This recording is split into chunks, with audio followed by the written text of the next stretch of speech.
Chapter 36. Yun Jian's running speed was not something that Brother Tiger and the rest could catch up to. In the blink of an eye, she had left Brother Tiger and the rest far behind. Following the direction of the silenced pistol's swoosh, Yun Jian quickly arrived at the other end of the alley. She flashed to the corner of the wall and peeked out with one eye to see the commotion. The first thing she saw was a middle-aged man lying at the entrance of the alley. He was covered in blood and was clearly dead. Yun Jian concluded that the gunshot had killed the middle-aged man. Looking forward, she saw a woman in a flirtatious red robe standing in front of her. The woman was also covered in wounds and looked battered and exhausted, but she was protecting the thing in her arms with all her might. In front of the woman stood 3 men in their 20s. The man in the middle was about 19 or 20 years old, but he was the most outstanding of the 3. This man had a clean and fair face with sharp edges and cold handsomeness. His sharp nose looked as if it had been carved by a knife. Yun Jian could see that the 2 men beside him were centered around him.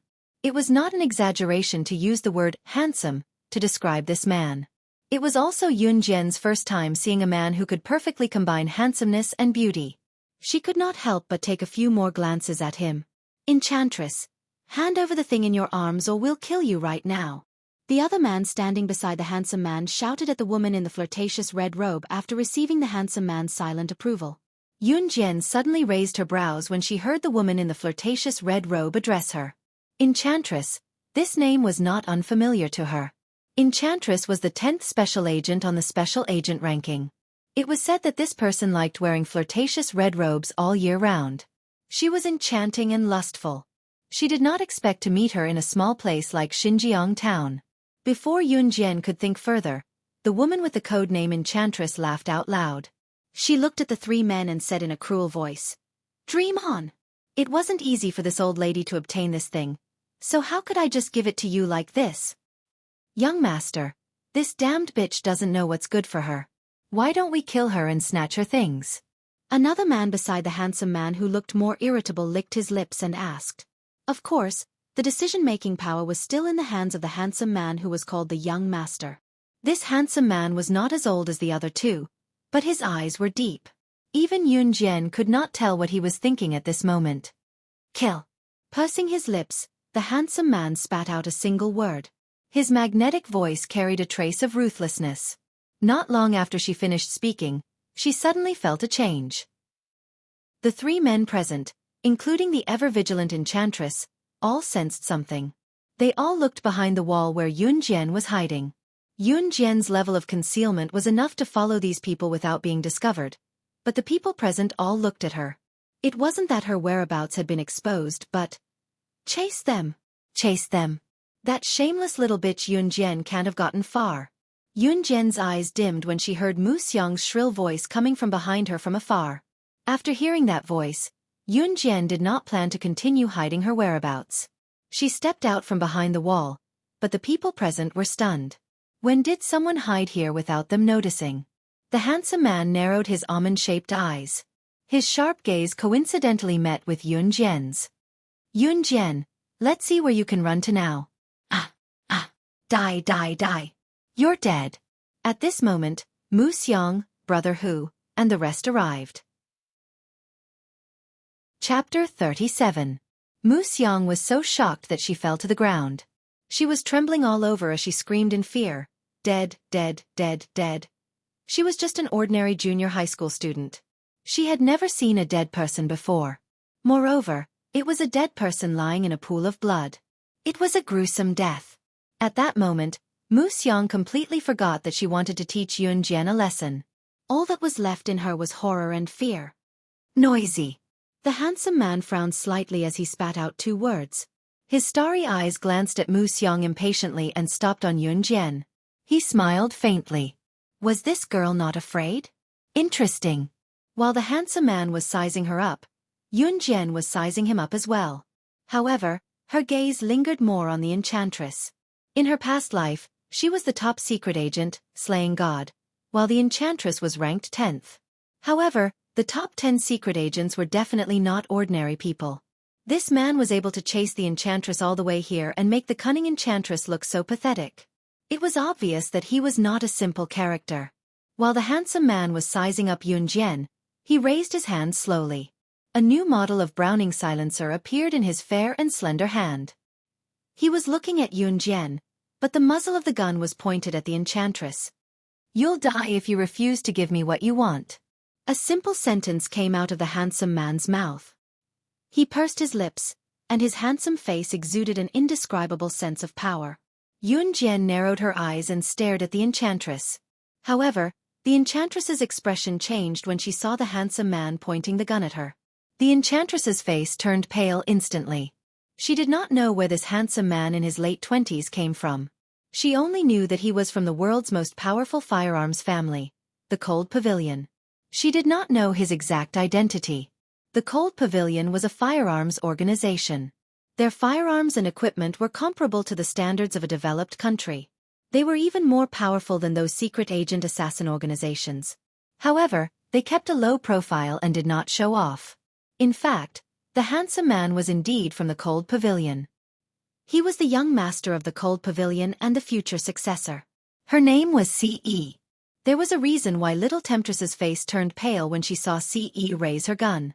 The middle-aged man lying dead in a pool of blood was the sixth most powerful agent in the world, codenamed Spirit Tiger. This person's strength was valiant. He was known for his speed and agility. However, this person had died under Ce's gun, and he could not even survive a single shot. Even Spirit Tiger, who was famous for his speed and agility, was not a match for Ce. If it was Little Temptress, would she still be alive? "Wait. This is for you." Yao Ji gave in. She didn't want to lose her life in order to complete this mission. She bit her lip and threw the item in her arms to Ce. Ce reached out and caught the item that Little Temptress had thrown over. His deep eyes were sharp and deep as he looked at the item in his hand. While Ce was looking down at that thing and had no time to pay attention to her, Little Temptress covered her wound and quickly left the place. However, Yunjian's pupils constricted. "Sandalwood box." 3 soft words came out of her mouth. The item that Little Temptress was protecting with all her might was the sandalwood box. Her rebirth was because of the sandalwood box. Her brother's death was also because of the sandalwood box. Chapter 38. Ce's deep eyes scanned Yunjian again. He did not hear wrongly. She had just said the word sandalwood box. The thing in his hand was indeed a sandalwood box. How could an ordinary girl know that it was a sandalwood box? "Young master, what should we do with these people?" The man standing beside Ce asked Ce. These people were naturally Yunjian, Mu Xiang, and the rest. "Don't kill me." "No, no, no." Sob, sob, sob. Mu Xiang was already trembling in fear when she saw Ce raise his gun. When she heard what Ce said, she was so frightened that she sat on the ground and crawled back to where they came from. Brother Hu and the rest had already lost their expressions. Their faces were ashen and their bodies were trembling. Yunjian was the only one who stood there quietly, watching the scene without crying or making a fuss. It was as if all of this was nothing more than playing around, as simple as eating a meal. "Let's go." Ce retracted his gaze from Yunjian and ordered the other 2 men. Then, the 3 tall figures disappeared on the spot. Yunjian did not stop them. The sandalwood box was no longer of any use to her. Her brother was dead and there was no point in looking back on her previous life. On the contrary, she was living a peaceful life now. As for why she was reborn, she did not want to find out. The dead alley returned to its usual silence. Only the middle-aged man's corpse on the ground hinted at what had just happened. However, this corpse would definitely disappear the next day. No matter which organization or family it was, there would always be people who specialized in disposing of corpses to destroy the evidence. Yunjian smiled condescendingly and turned to see Mu Xiang, Brother Hu, and the rest crawling away in fear. She did not stay any longer and walked towards the hospital where Qin Yiru was. The inpatient department of the hospital was always a quiet place at night. After staying in Qin Yiru's ward for a while, Yunjian went home to sleep. The next day, Yunjian woke up early as usual. She still carried more than 10 kilograms and ran around Xinjiang town in the morning to train her body. After that, she went to the hospital to deliver breakfast to Qin Yiru in the morning. Then she went to school. The moment she entered the classroom, she saw someone she didn't want to see. Yuan Ingjun? Yunjian went around him, intending to ignore him. However, it was obvious that Yuan Ingjun was here for Yunjian, so he would not give way. Yuan Ingjun was a student of class 3-1. If he didn't look for her, who else would he look for? Xiao Jian, let's talk. Yuan Ingjun could not help gulping as he watched Yunjian's increasingly beautiful face. I don't think we're that close yet, so please don't call me Xiao Jian. My surname is Yunjian, or you can just call me classmate. Yunjian crossed her arms and chuckled at Yuan Ingjun when she saw that he was blocking the path to prevent her from passing. Yuan Ingjun's cheerful face looked awkward, but he insisted on finishing what he wanted to say. I broke up with Lin Mengyu. What does that have to do with me? Yunjian continued. I know about what happened that day. It was Lin Mengyu's fault, so I've suppressed it. As Yuan Ingjun spoke, he continued to plead with Yunjian. It was my fault in the past. I'm sorry, but please give me a chance. Be my girlfriend, okay? So when Lin Mengyu got into trouble, the reason no teacher or principal came looking for her was because Yuan Ingjun had suppressed it. Chapter 39.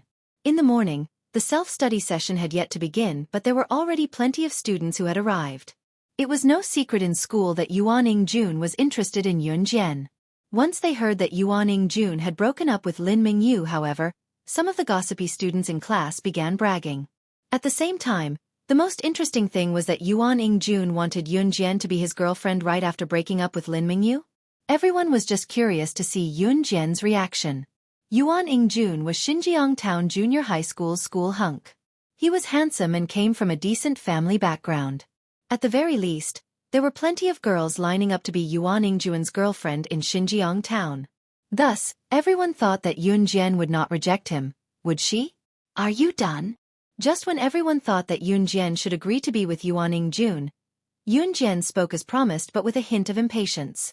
Even Yuan Ingjun himself thought that what he had said just now was moving. Just as he was confident that he could win Yunjian's heart, he heard her say something like that. If you're done, move aside. I still have to study, don't disturb me. Yunjian did not want to be entangled with Yuan Ingjun, so she planned to take a long detour back to her seat after saying that. Xiao Jian, I'm sincere. Yuan Ingjun did not seem to have heard what Yunjian said just now as he ran up to block Yunjian, preventing her from going back to her seat. Then, he began to act shamelessly, thinking that he looked cool. Xiao Jian, I really like you. Just agree to be my girlfriend. I'll protect you well and not let anyone bully you. As he said that, Yuan Ingjun thought to himself, why is Yunjian pretending to be innocent? When he gets her and has his fill, he'll dump her right away when he's impatient. Many of the girls in class 6 who heard Yuan Ingjun's sincere and touching words whispered to each other as they looked at Yunjian enviously. Wow, Mr. Campus Hunk is indeed the acknowledged idol in school. He's so gentle and handsome. That Yunjian, why is she pretending? Why doesn't she take a look at herself? The school hunk has already lowered himself for her. What else does she want? Voices of praise for Yuan Ingjun like this kept coming. On the contrary, some of the girls in class 6 who admired Yuan Ingying hated Yunjian even more. You won't let me pass? Yunjian chuckled as she watched Yuan Ingjun block her way. Did he think that he wouldn't be able to return to his seat just because he was blocking his way? Should she agree to his request to be his girlfriend? If it was the previous timid host, she might have really agreed if she was pushed too hard. But she wasn't the host. Xiao Jian. Yuan Ingjun wanted to say more sweet nothings, thinking that unless Yunjian was made of steel, why would she hesitate in front of someone as outstanding as him? However, he saw what the girl did next. Yunjian extended her leg and hooked it onto a stool.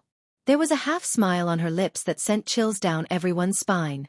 The scene did not linger for long though. In the next moment, Yunjian kicked lightly and stepped onto the stool easily. Once she was on the stool, she tapped her foot lightly. What happened next completely shocked everyone. Yunjian stood on the stool and tapped her foot again. With that tap she leaped up. At the same time she was agile. Bending down, she leaped off the stool and somersaulted at least 2 meters above the ground and went over Yuan Ingjun to stand steadily opposite him. The entire process only took 3 seconds. In 3 seconds, she stepped on the stool and somersaulted 2 meters in the air, over Yuan Ingjun, and successfully returned to her seat. Chapter 40. At this moment, Yun Jian was already sitting at her desk. She picked up a language textbook and started reading an ancient poem aloud. It was as if her somersault was just an easy warm-up exercise for her. The students who came to school early in the morning had yet to take out their textbooks for the morning reading. Moreover, the teachers were not patrolling the classroom at this time.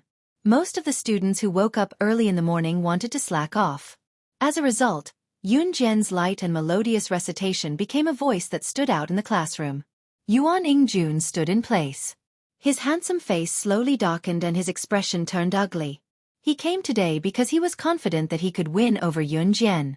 However, whether it was Yun Jian's somersault or her reading voice now, it all told him that she was ignoring him. Completely ignoring him. People tended to like what they could not have. It was the same for Yuan Ingjun. He clenched his teeth inwardly and swore that he would get Yun Jian one day. However, Yuan Ingjun was too ashamed to stay in class 6. He turned around without a word and ran out of the classroom. It was finally quiet. Yun Jian pursed her lips slightly. She reached out to put away her language textbook and threw it on the desk. Yun Jian actually chased away the school hunk. The students who had arrived early in the class had witnessed the scene and looked at Yun Jian in shock. They believed that the news would spread throughout the school soon. Of course, this was a story for later. Not long after the incident, the bell for the morning self-study period rang. Lu Fian came late today and only rushed into the classroom after the bell rang. Mu Xiang really did not come to school. She probably remembered what happened last night and was too scared to come to school for the time being. In the next few days, Yun Jian did not encounter any troublesome situations and Yuan Ingjun did not come looking for her. Qin Yiru's hand was gradually recovering and was almost fully recovered. Of course, this was because the surgery was done well and the recovery was fast. Qin Yiru was discharged from the hospital on Friday night. When she got home, she tidied up her things and sighed. Ever since her accident, Yun Gang hadn't come home to see her even once. She didn't even know where he had been for the past few days. However, Qin Yiru had already given up on Yun Gang. Xiao Jian.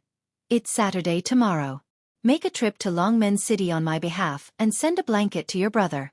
It's almost October. The weather is fluctuating between hot and cold these days. It turns cold when it rains. Your brother didn't bring a thick blanket with him in school. At dinner time, Qin Yiru picked up a piece of meat for Yun Jian, while chewing a mouthful of vegetables, and said to Yun Jian. Yun Jian put the meat back into Qin Yiru's bowl and said to her, "Mom, you can have this meat yourself. It's fat, and I don't like it. I'll go to the city tomorrow. Help brother send the blanket over. Rest well at home. You're not allowed to go to work either. Your injury hasn't healed yet. I'll think of a way to earn money." If she did not say that, Qin Yiru could not bear to eat the meat herself. After all, the market price of pork was very high now. Qin Yiru was indeed planning to go back to work in the factory tomorrow after she was discharged today. After all, the household expenses were high. Where would the money come from if she was idle? Yun Jian had yet to pass the 10,000 yuan to Qin Yiru. She did not tell her either because she was afraid of scaring her. As for Yun Jian saying that she could earn money, Qin Yiru only took it as a joke. Nevertheless, Qin Yiru felt warmth from her daughter's words. Chapter 41. It was Saturday the next day. Yun Jian woke up early as usual and went home to wash up after running one round in Xinjiang town. It was around 8 in the morning when she took the blanket that Qin Yiru had packed into a woven bag last night and boarded the bus to Longmen City. The bus took an hour and a half to reach Longmen City. Yun Jian got off the bus and took the number 31 bus that went straight to DE Senior High School. DE Senior High School was the best high school in Longmen City with the best teachers. The school covered an area of 152 mu, which was huge. At the same time, DE Senior High School's cutoff score was rather high. There were only a handful of students in Xinjiang town who could reach the cutoff score. Yun Yi was one of them. On weekends, DE Senior High School's entrance was accessible as some students would go home on weekends. There were plenty of students who stayed in the dormitory as well. Yun Jian went straight to Yun Yi's classroom. Students who could enroll in DE Senior High School were generally among the best in Longmen City. These students had one thing in common. They were very conscientious in their studies. Therefore, Even if there were no classes on weekends and no teachers were watching over them, these students who stayed in school would study by themselves in the classroom. When Yunjian came to Yunyi's classroom, she saw her elder brother doing his homework seriously in the classroom.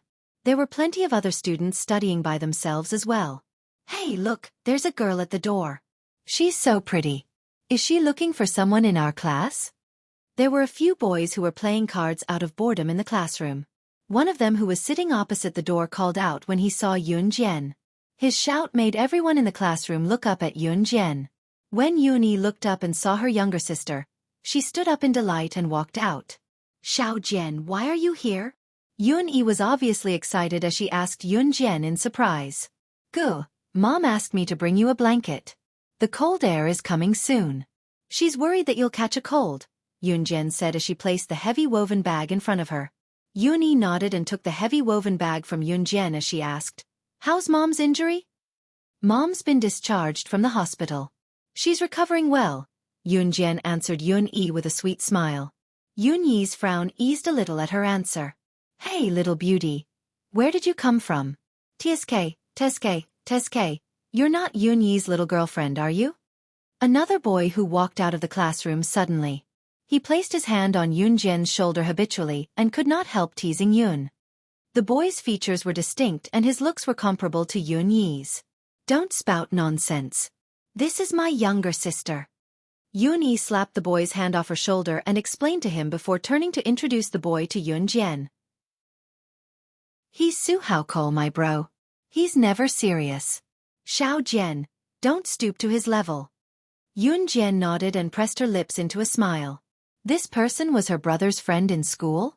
Ha ha ha, Xueqi chuckled and greeted Yunjian seriously. Xiaojian, it's rare for you to come to the city. I'll take you around the city first. Let's go home after lunch, Yunyi told Yunjian after they chatted for a while. Chapter 42. I'm coming too. Xueqi added quickly when he heard that Yunyi was bringing Yunjian to shop downtown, afraid that Yunyi and the rest would leave him behind. Thus, the trio left the school and took bus number 1 to the largest city center in Longmen City. After they got off the bus, Yunyi did not know that Yunjian had been here last week. He looked at his younger sister and said softly, Xiaojian, I didn't make it in time to bring you here when something happened to Mom last time. Buy whatever you want today. Yunyi's pocket money was saved from meals. He could not bear to spend it on himself, but for her, he was generous. If she really bought a lot of toys that girls liked, Yunyi might have to eat a lot of steamed buns and plain water for the next few days. Yunjian's heart warmed as she shook her head at Yunyi. Goo, we're just shopping. I don't need to buy anything. She had money but it was inappropriate to take it out. Nevertheless, she had to improve her family's condition legitimately. This process would not take long. She wanted Yunyi and Qin Yiru to live a good life. Aya, what are you two waiting for? Yunyi, Mimi, buy whatever you want. It's my treat today. Xueqi was naturally aware of Yunyi and Yunjian's family background. He spoke generously and put an arm around Yunyi's shoulder to lead the way. Xueqi came from a well-to-do family and was usually carefree, but he never looked down on the poor. After strolling around the city center, Xueqi pulled Yunyi and Yunjian to a posh hotel. We agreed that it's my treat today. Otherwise, you guys are looking down on me. Xueqi said as he brought Yunyi and Yunjian to the posh hotel. Xueqi was truly a good friend. He often had to take turns treating with Yunyi. When it was Yunyi's turn, they would buy snacks from small stalls. When it was Xueqi's turn to treat himself, he insisted on dragging Yunyi to a posh hotel. Such friends were hard to come by. The posh restaurant had a poetic name, Qingyun Hotel. Qingyun Hotel was a 4-star hotel. There were only a handful of such hotels in Longmen City. A meal here could cost half a month of a regular employee's salary. It was apparent that Xueqi came from a wealthy family. It was just that even Yunyi did not know what Xueqi's family did. Entering the hotel, Xueqi ordered a small private room and the waiter led Yunjian and her friends to the second floor. The small private room was at the east corner of the second floor. When Yunjian and her friends followed the waiter through the private rooms, they passed by a large private room. Zhang Taijun and his wife, Qin Junlan, were sitting in the large private room with wine glasses in hand, chatting enthusiastically with their clients. Suddenly, Qin Junlin's eyes lit up and she saw Yun Jian and her friends through the door that was not closed when the waiter came in to deliver the dishes. Yun Jian. Yun Yi. Why are both of you here? When Qin Junlan saw the three silhouettes, she shot up from her seat and walked to the door in her high heels. Yun Jian had just reached the door of the large private room when she heard Qin Junlin's sharp and familiar voice. Her eyes narrowed as she stopped in her tracks and turned to look. She then saw Qin Junlan stomping towards her aggressively. Why are you guys here? There's no free lunch here. Can you guys afford it? Are you guys here to dine and dash? Qin Junlan made a conclusion on her own and spoke loudly to Yun Jian and Yun Yi in front of everyone. Her voice was loud as if she was afraid that no one could hear her. Chapter 43. Yun Jian had always known that her mother's biological sister, Qin Junlin's husband, Zhang Taijun, who was also her uncle in name, ran a small business. That was the truth. Qin Junlan was indeed here with her husband to discuss business with a client. They would not have chosen this four-star hotel if it were not for the fact that the client today was rather important. After all, even with their family's financial situation, they could not afford to have a meal here. Clearly, Qin Junlan subconsciously thought that her sister's family had always been poor. They were so poor that they could not even pay for their children's school fees and could not even return the money they borrowed from her. However, how could she not be surprised to see Yun Jian and Yun Yi having a meal in such a high-class hotel today? How could they have extra money to spend at such a high-class place? To hell with it! Hence, Qin Junlan stopped Yun Jian and the rest in an aggressive tone. Why can't we be here? Are you saying that we can't stay at a place where you can? Yun Jian scoffed. She really did not like this auntie in name. Look at you, child. How dare you talk back to your own auntie? How disrespectful. I really don't know how Yiru taught you. With your family's situation, how could they let the two of you come here to eat and drink? Qin Junlan said angrily. There was only one reason for Qin Junlan's words. She was telling Yun Jian in a roundabout way that her family still owed her money. How dare they come here to eat and drink when they had not returned the money? However, considering that there were outsiders here and Qin Junlan was someone who cared about her reputation, she gritted her teeth and looked at Yun Jian and Yun Yi. In the next second, she pretended to be a good auntie and said earnestly, "It's not that I'm criticizing you, but it's not easy for your mothers to earn money. The money that they worked so hard to earn is not for you to squander like this." She hadn't even paid back the money she owed her family. I'm Yun Yi's friend. Today's meal is on me. Yun Yi doesn't spend a single cent. Yun Yi's aunt. Don't talk nonsense. Su Haokol immediately stood up for Yun Yi. Anyone who wasn't an idiot could tell how much Qin Junlan hated Yun Yi and Yun Jian. Su Haokol was already unhappy with Qin Junlan's tone. Now, he even helped Yun Yi and Yun Jian to fight back. You! Qin Junlan shifted her gaze from Yun Jian and Yun Yi to Su Haokol. Su Haokol was dressed well and did not look like a poor kid from the slums. Moreover, Su Haokol had just said that he was treating Yun Jian and Yun Yi to this meal. One had to know that it was not cheap to have a meal in this place. Su Haokol was about the same age as Yun Yi. He must be a rich family's young master to be able to treat them here so casually. Qin Junlan, who was about to throw a tantrum, softened immediately.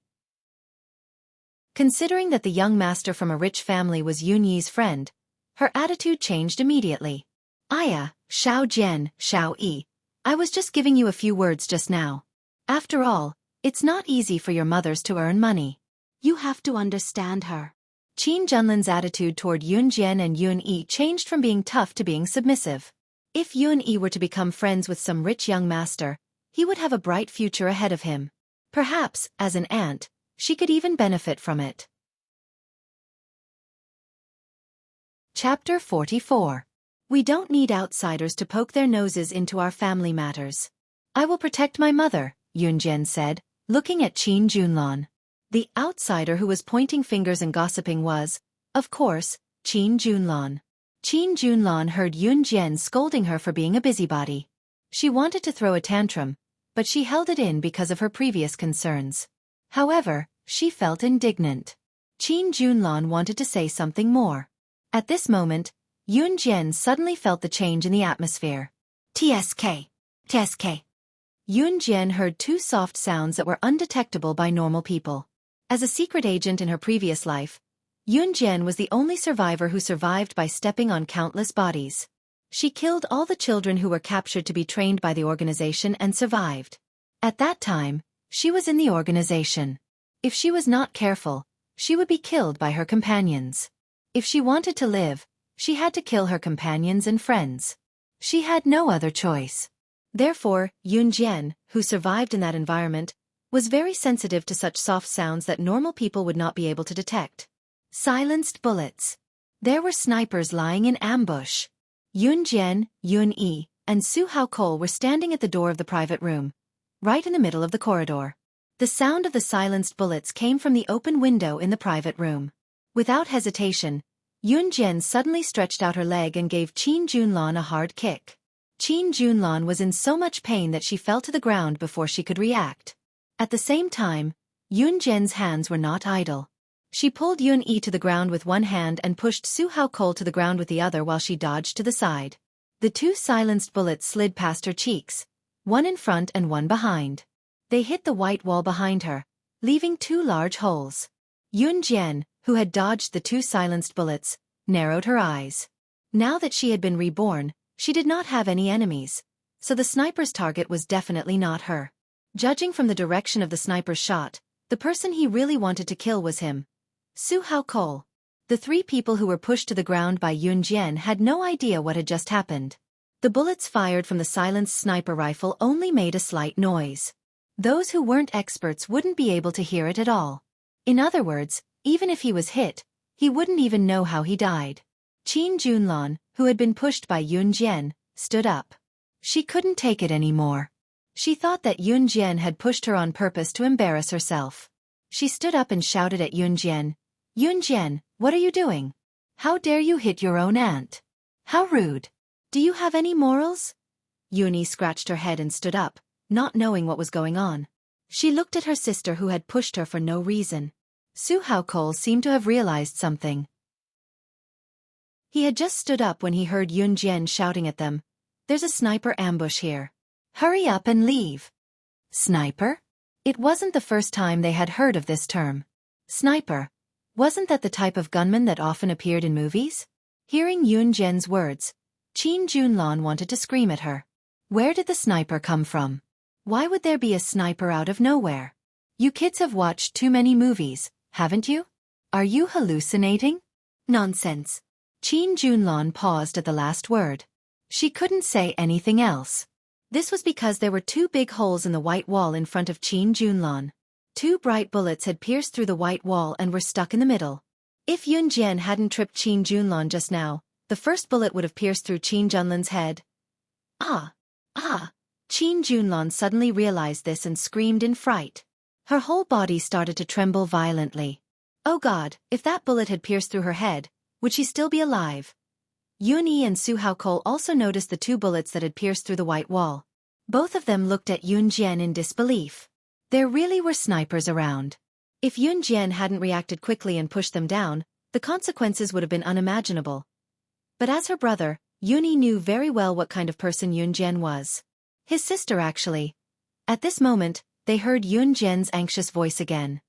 Hurry up and leave. Find a place to hide. Hurry. Chapter 45. At this moment, Qin Junlan, Zhang Taijun, and their big clients all stood up and ran faster than anyone else. They were even mumbling, "Murder, murder. A sniper is going to kill." All the waiters, guests, and chefs of Tranquil Harmony Hotel ran for their lives when they heard the news. Rumors were the scariest but also the most effective. How could work be more important than one's life? Yun Jian and the other two were already standing behind a wall, out of the sniper's range. Both of you leave quickly. I'm the one they want to kill. I can't be a burden to you guys, Su Haokol said solemnly to Yun Yi and Yun Jian with clenched fists. He did not bother to hide it then, flicking the corner of his shirt to pull out a pistol from his belt. Sha you! Yun Yi stared at Su Haokol in shock, unable to believe that his best buddy would carry a pistol with him. Su Haokol chuckled dryly and looked at Yun Yi with determination to die, saying, "Yi, I'm sorry I lied to you before. I'm actually the son of Dragon Head Gang's boss." This identity meant that his future would be extraordinary. Dragon Head Gang was the top mafia group in Longmen City's underground black market, controlling the underground trade of Longmen City. It was not surprising that Su Hao Cole could pull out a gun as the son of Dragon Head Gang's boss. Yun Yi was stunned. He did not expect his best buddy to have such a background. It was no wonder that Su Hao Cole had never mentioned his family background to him. Leave quickly. This has nothing to do with you guys. There's no need to drag you guys into this. Su Hao Cole roared at Yun Yi, prepared to die. Can you walk out of here alive alone? The sniper over there has his eyes on you. Yun Jian narrowed her eyes and remained still, finally speaking up after a long period of silence. Su Hao Cole was the sniper's target. As long as he was exposed to the sniper's shooting range, he would die. Even if Su Hao Cole had some skills, he was not a match for the sniper. It was only then that Su Hao Cole and Yun Yi turned their gazes to Yun Jian. How could she still say something like this at this moment? Even so, I can't be a burden to you guys. Su Hao Cole looked at Yun Jian and said. Yun Yi was his bro. He could not let him and his sister get involved in dangerous matters because of him. Yun Jian studied Su Hao Cole again. She said calmly, her eyelashes fluttering. Very well. Give me the gun. Based on what Su Hao Cole said just now, she, Yun Jian, would save him. This. Su Hao Cole's eyes bulged and he was stunned. Give her the gun? She knows how to use it? That was impossible. This is a gun. Yun Yi looked at Yun Jian in surprise. Yun Jian stepped forward and snatched the gun from Su Hao Cole's hands. She held it in her hands and played with it. It's a Beretta handgun made in Italy. It has an effective shooting range of 50 meters. That's enough, Yun Jian said to herself as she played with the gun. However, when these words entered Su Hao's ears, it was like a huge wave had been swept up, causing him to be extremely shocked. She actually recognized the type of gun that this was? Judging from how she handled it, it didn't seem like it was her first time seeing a gun. She looked more like a veteran who had been playing with guns for years. How old was she? She was Yun Yi's sister. How could she have come into contact with a gun? Just as Su Hao Cole and Yun Yi were shocked, Yun Jian suddenly told them to stay here and don't come out. Then, she rolled out of the door where the sniper could shoot her. Was she crazy? If she went out, she would be shot to death by the sniper. Or rather, an even crazier idea appeared in Su Hao Cole and Yun Yi's minds. Could it be that Yun Jian wanted to use this gun to kill the sniper? Chapter 46. In the distance, from the window of the private room, a sniper in black tights held a sniper rifle as his dark eyes peered at Yun Jian's petite figure. Here's a suicide mission.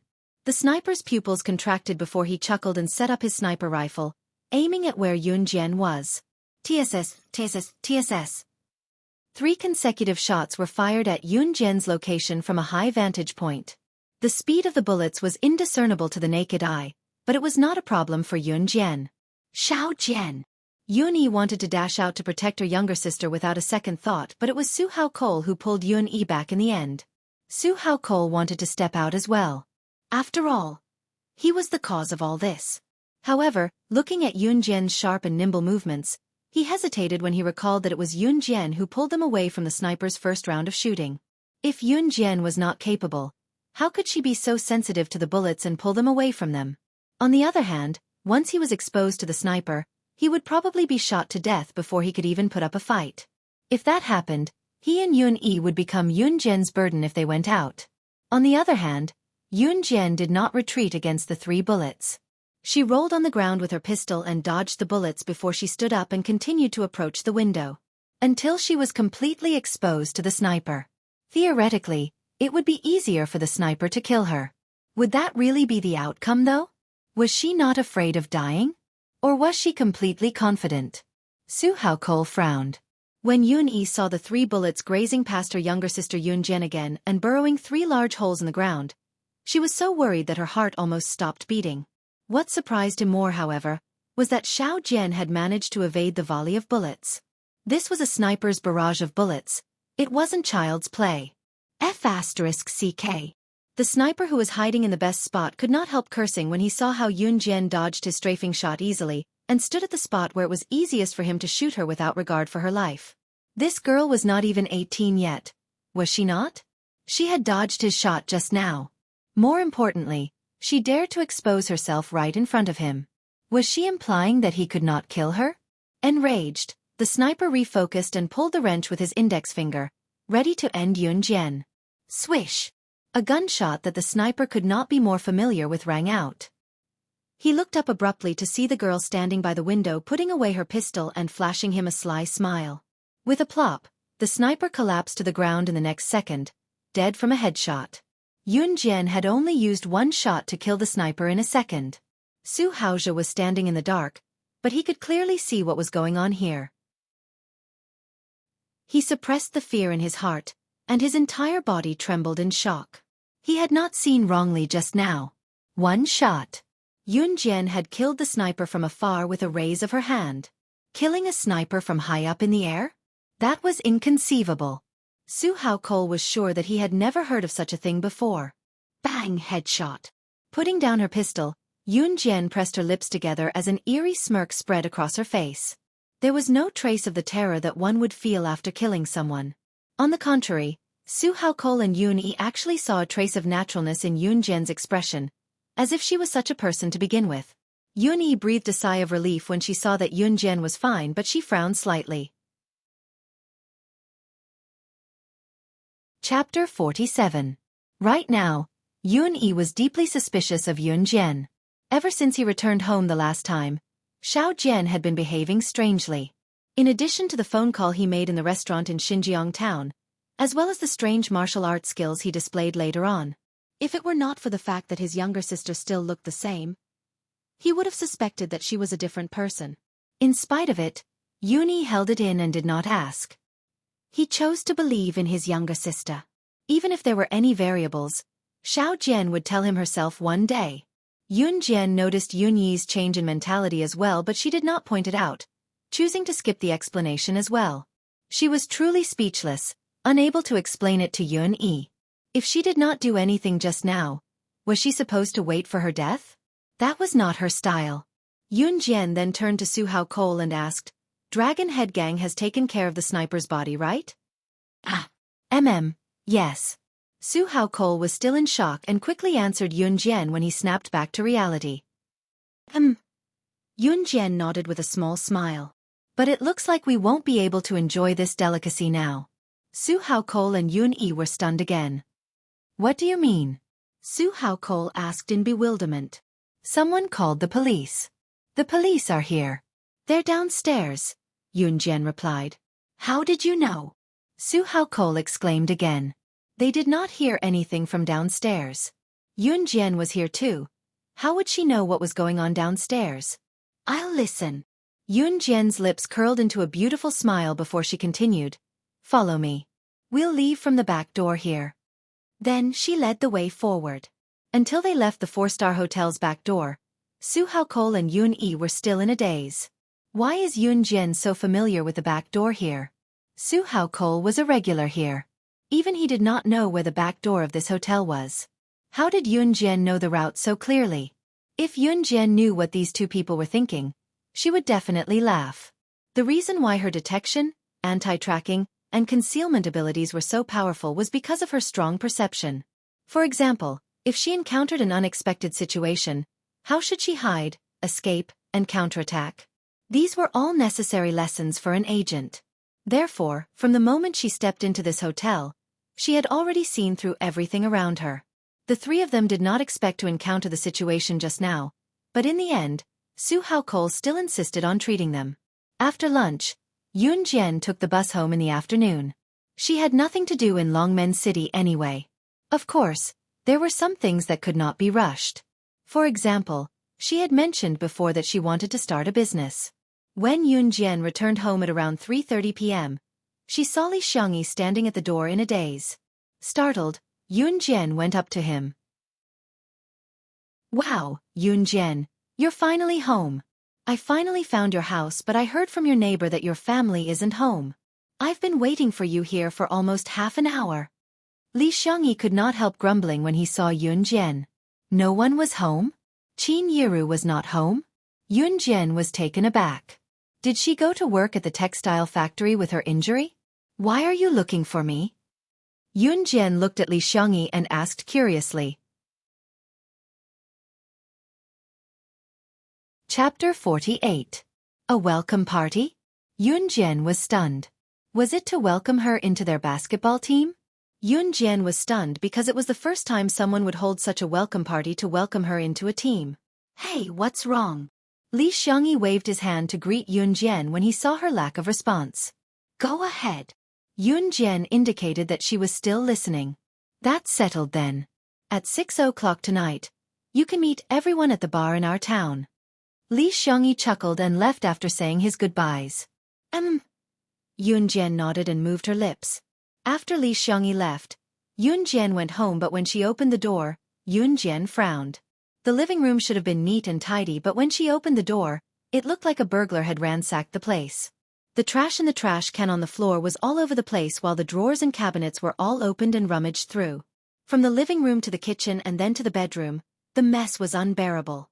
What had happened at home when she was in Longmen City? Phew! Hurried footsteps came from the door as a girl panting heavily stepped through the door and stood in front of Yun Jian. Yun Jian saw the girl's face at the same time. She was pretty and looked like a well-behaved girl.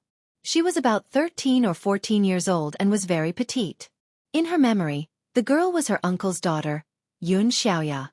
She rarely interacted with the original owner of her body. So why was she here today? Yun Xiaoya huffed and puffed. Ignoring the fact that she was out of breath from running, she cried out to Yun Jian. Cousin, bad news. Second uncle has a bad woman outside and she's here today.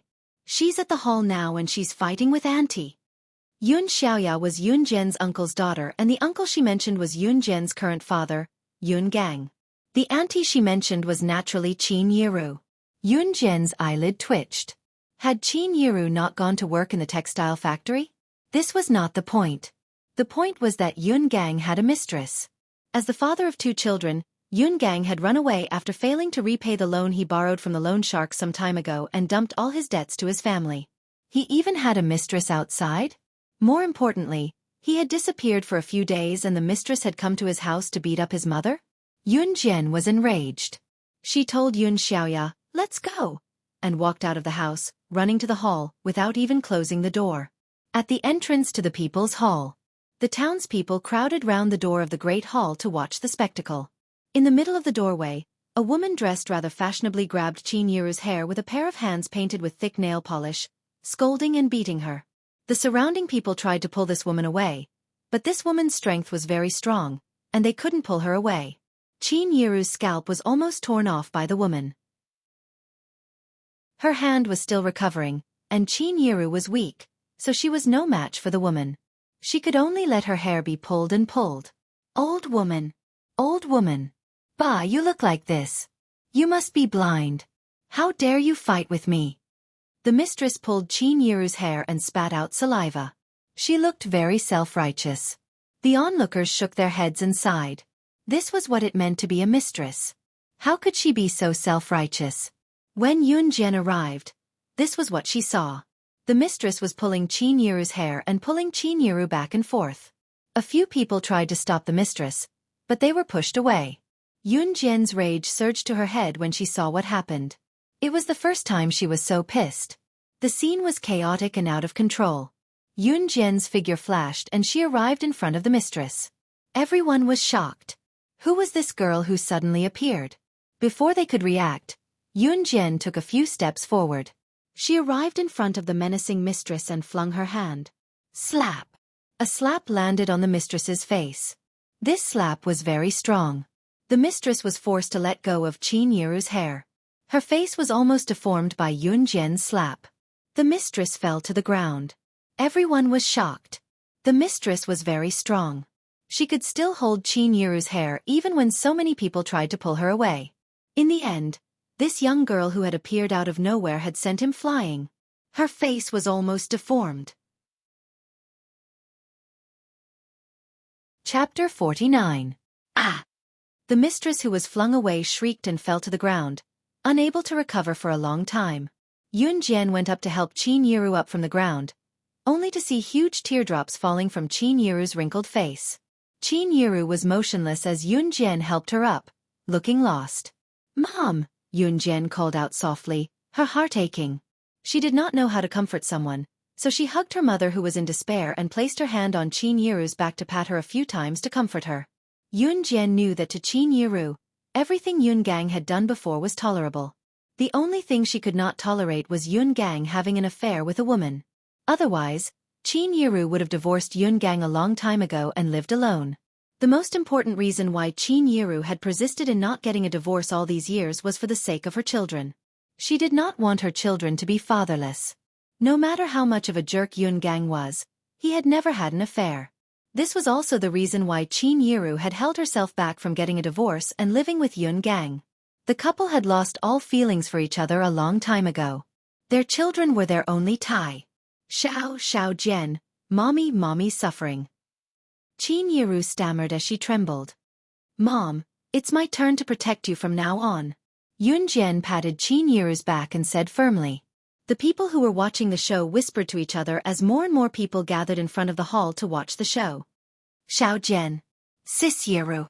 A middle-aged man who looked to be in his 40s appeared in front of Yun Jian and called out cautiously. The man was Yun Jian's father, Yun Zhang, who was also Yun Jian's uncle. The Yun family had 2 sons. The eldest son was Yun Zheng. He was a simple and honest man, a true farmer. The second son, Yun Gang, was Yun Jian's father. Yun Gang was not a stable person. Not only did he gamble, but he also drank too much. Even Yun Zheng himself felt that it was hard for Qin Yiru to marry his younger brother Yun Gang. Uncle. Yun Jian could feel that Qin Yiru was no longer as agitated as before, but she still gently comforted Qin Yiru. She looked at the middle-aged man in front of her, who was dressed like a villager, and called out softly. In her memory, although this uncle of hers wasn't completely devoted to her family, he wasn't bad either. At least when he saw Qin Yiru being beaten up by the mistress, Yun Zhang went to help Qin Yiru. However, the mistress was too strong and he couldn't pull her away. Yun Zhang responded and sighed softly. Hey, the mistress is running away. If he couldn't win, he would run. How could there be such a thing? A talkative woman's voice came from the group of people who were watching the show. Yun Jian supported Qin Yiru. When she turned her head, she saw that the mistress had already climbed up from the ground. She grabbed her bag and was about to leave quietly. She wanted to leave just like that after hitting her mother? Just when everyone thought that the mistress would run away, they suddenly saw Yun Jian supporting Qin Yiru to bend down and pick up a small stone from the ground. What was she doing? Everyone present, including Yun Zheng and Yun Xiaoya, was stunned. In Yun Zheng's memory, his niece had always been a timid person. But just now, she actually went forward and slapped the mistress away. Just when everyone present was puzzled, they saw Yun Jian pick up the small stone and throw it in the direction of the mistress. Unlike an ordinary stone, this seemingly harmless pebble was actually as sharp as a sword. Later, everyone heard a plop sound coming from the other side. Then, the mistress knelt on the ground with a thud. The small stone that Yun Jian threw also fell beside the mistress. A small stone actually had such power that it directly made a person kneel on the ground? Everyone looked at this scene in shock. They saw that Yun Jian had already helped Qin Yiru to a nearby bench and walked over. You hit my mother and smashed my house. If you don't explain clearly, you still want to leave here alive? Yun Jian's indifferent voice sounded. Although it was indifferent, those who were familiar with Yun Jian would know that this was the expression of Yun Jian's anger. Chapter 50. You want to leave this place alive if you don't explain yourself? Yun Jian's nonchalant but arrogant words echoed in everyone's ears. Should such words really come from an underage girl? If Yun Jian had said that in the beginning, no one present would have taken it seriously. In spite of it, just recalling what Yun Jian had done just now was enough to send chills down the spines of the crowd. Bah, damn girl, what are you talking about? Who are you trying to scare? I've been scared since I was young. Do you think I'm scared of you? The mistress was not a pushover to begin with. Thinking that she could not get anything out of this, she wanted to escape amidst the chaos. She did not expect Yun Jian to attack her again, so her temper flared as she yelled at Yun Jian. The mistress was actually from Xinjiang town. She was around 30 years old but looked like she was in her 20s due to good maintenance. The reason why she followed Yun Gang was because Yun Gang was a gambler. He didn't lose money every time he went to the casino. Sometimes, Yun Gang would win hundreds or thousands of dollars, earning a huge sum of money. Of course, Yun Gang would never bring home the money he won from the casino. He gave it all to his mistress to buy branded bags, eat well, and wear well, living like an immortal. That was why the mistress followed Yun Gang. Qin Yiru still thought that Yun Gang had never won money in the casino. Little did she know that the money he won was used to keep a mistress. Of course, the mistress was here today because Yun Gang went missing or because he had borrowed money from loan sharks. Seeing that her money tree was gone, she came to Qin Yiru's house to kick up a fuss. She even asked for compensation, but Qin Yiru refused to give it to her. As a result, they got into an argument and ended up in this situation. Yun Jian ignored the mistress's aggressive words and continued to walk to where the mistress was. "Xiao Jian, what are you doing?" Yun Zhang could not help asking when he saw Yun Jian heading there. His heart was thumping. He had a feeling that something was about to happen. The mistress didn't realize the danger at all. Instead, she tidied up her hair and waved her hand. She looked at Yun Jian with disdain and continued to mock her. "Your mother is such an old woman. She can't stop her husband from cheating on her. How can she blame me? Let me tell you, an old and ugly woman like your mother, even if she died, it wouldn't be enough." Ah. The last word was stuck in the mistress's mouth. Yun Jian strode forward and stood in front of the mistress in a flash. He grabbed Little Three's hair fiercely and dragged Little Three along with him. "Ah! What are you doing? Wretched girl, wretched wretch! Let go of your filthy hands." Little Three tried to resist several times, but found that she couldn't even touch the corner of Yun Jian's clothes. She didn't realize that Yun Jian's silence represented the arrival of her misfortune, and her mouth became even more poisonous. "You pulled out a lot of my mother's hair just now. Now, give it back." Yun Jian's low voice traveled to everyone's ears as she grabbed Little Three's hair with one hand. Everyone shuddered again. In the next second, a horrifying scene unfolded before their eyes. Yun Jian held Little Three with one hand and grabbed Little Three's hair with the other, pulling it out harshly. Like pulling wool, Yun Jian plucked a bunch of hair from Little Three's scalp. After Yun Jian was done, she continued to pull out another bunch. Chapter 51. The mistress who was lying on the floor was bald and her black hair was scattered all over the floor. Her scalp was bleeding profusely. In spite of it, no one stepped forward. Since ancient times, mistresses had always been an abominable existence. Moreover, this mistress knew that she was a mistress, but she still had the nerve to be so aggressive.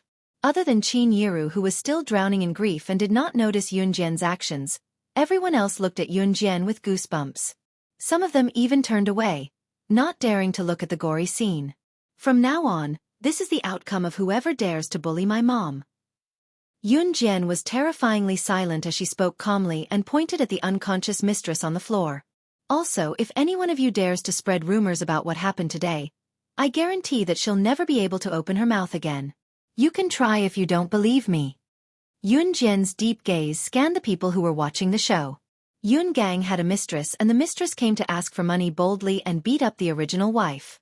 Yun Jian knew that if she did not say that, it would not be long before these gossipy women who were watching the show would spread the story with exaggerated details. She would not tolerate such a thing happening. Perhaps it was because Yun Jian was too ruthless just now. No one dared to make a sound. There was only one thought in everyone's mind. This girl was only 15 years old and she did such a cruel thing without batting an eyelid. Not long after, the group of people who were watching the show dispersed without a word. Yun Zhang hesitated for a while before he went to Yun Jian. Looking at his niece who had become a stranger to him, he pursed his lips and said, "Xiao Jian Yu." The words that were on the tip of his tongue were hesitant. He could not possibly persuade Yun Jian to abandon her father. Could he? He was her biological younger brother after all. "Uncle, thank you for asking Xiaoya to inform me just now. I'll bring my mom home first." Yun Jian eased the awkward atmosphere and walked over to help Qin Yiru, who was sitting on the bench, up. Then they slowly walked home. Yun Gang was the guide of everything, but now he ran away alone and threw all the chores to Qin Yiru. Yun Jian thought that she could not let her mother live with such a man. He couldn't cut it, and it was a mess.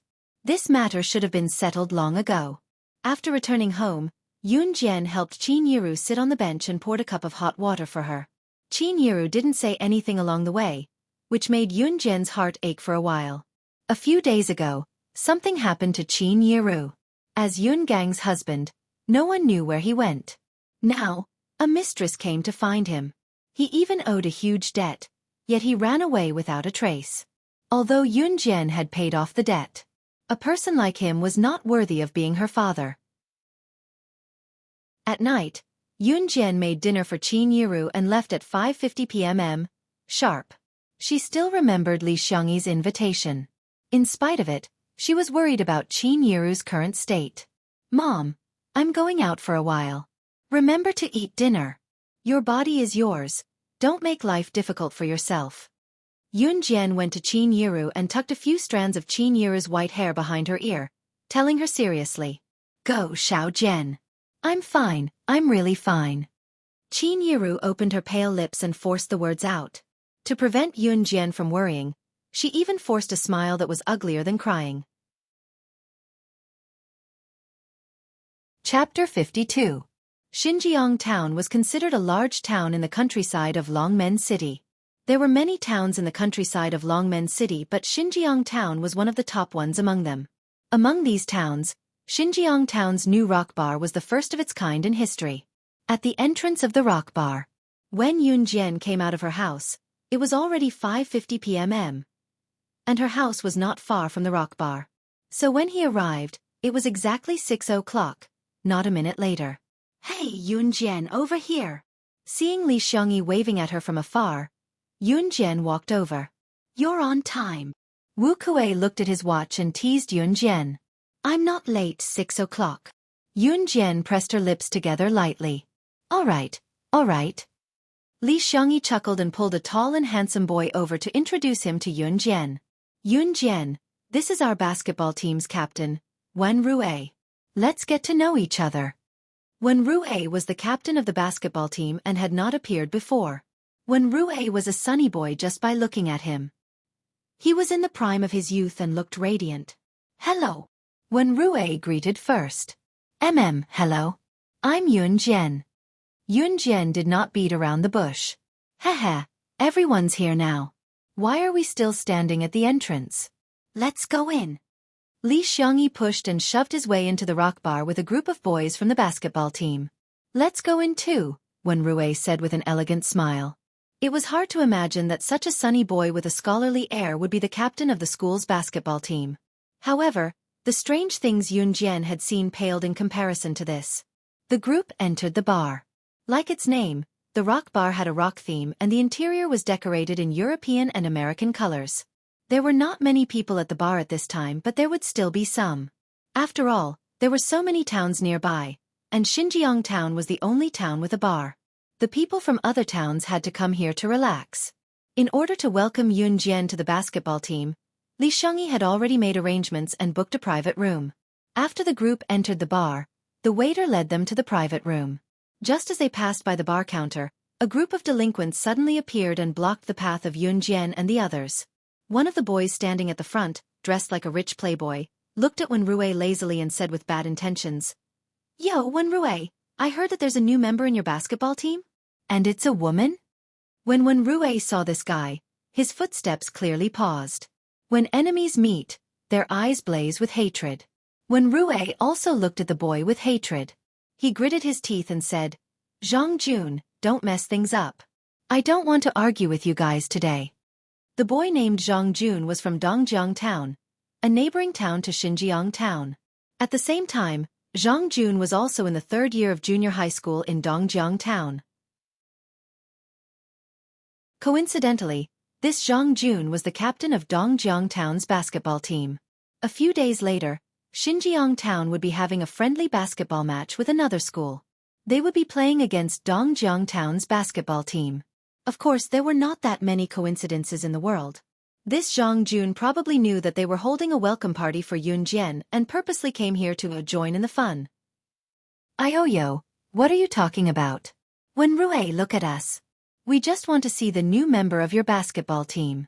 Do you have to be so petty?" Zhang Jun looked like a ruffian as he stuck his neck out and sized up Yunjian. Chapter 53. The reason why Zhang Jun brought his men to surround Wen Rue and the rest was to see how good the girl who had just joined their basketball team was. He thought that the girl would either be big or strong enough to be invited to join the team. He did not expect her to be such a skinny little girl. Hence, Zhang Jun looked at Yun Jian and could not help but mock her. How could such a thin and weak little girl play basketball? Zhang Jun, don't stir up trouble. Otherwise, don't blame us for being rude to you. Wu Kuei clenched his fist. If Li Xiangyi had not held him back, he would have really fought with Zhang Jun. Humph. Zhang Jun snorted when he did that. Fine, I won't talk much with you guys today. Let's rely on our own abilities on the basketball court. Zhang Jun snorted in a weird tone. He raised his head arrogantly and looked at Yun Jian and the rest from the corner of his eyes.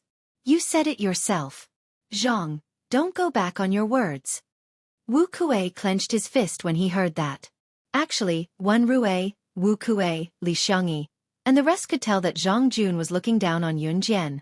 However, no one tried to clear Yun Jian's name. That was because Yun Jian was their basketball team's trump card.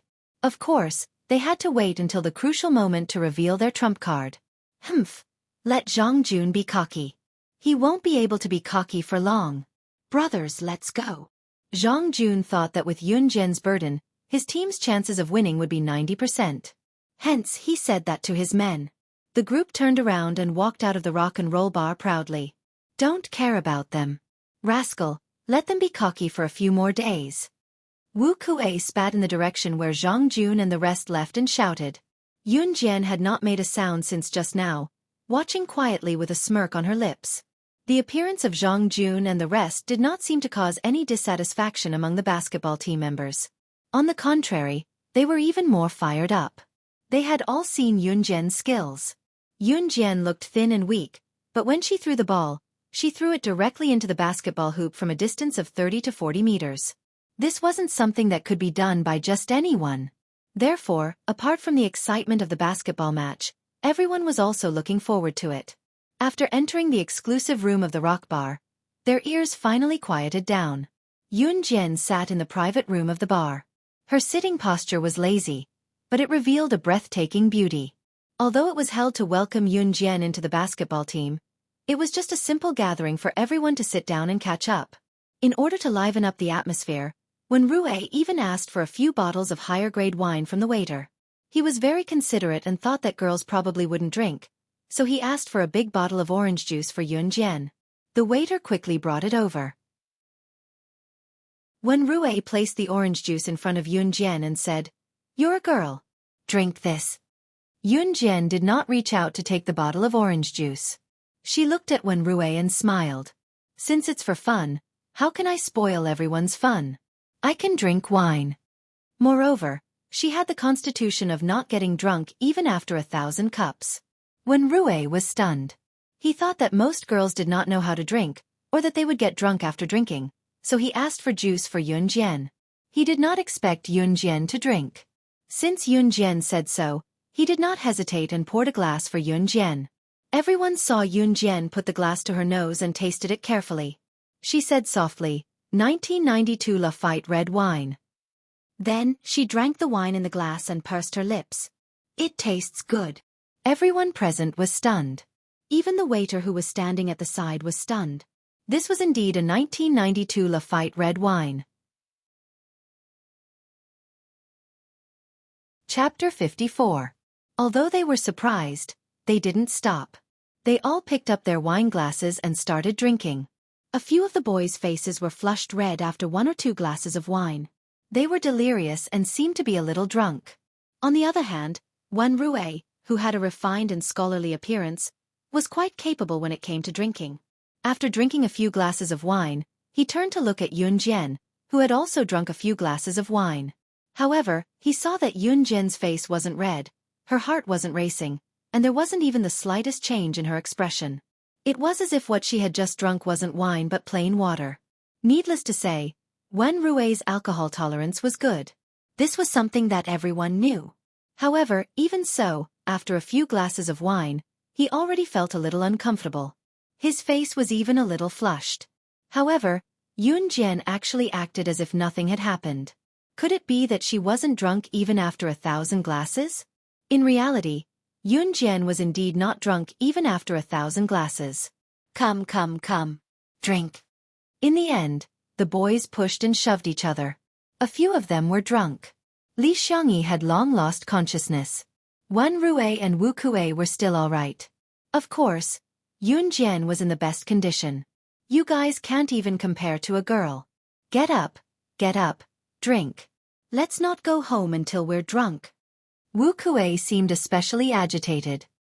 He held his wine glass and ran over to those who were about to pass out drunk. He was mumbling to himself. They're just like that. Don't be scared. When Rue sat beside Yunjian, he looked at Yunjian and smiled embarrassedly. Yunjian looked at the group of hot-blooded youths and nodded.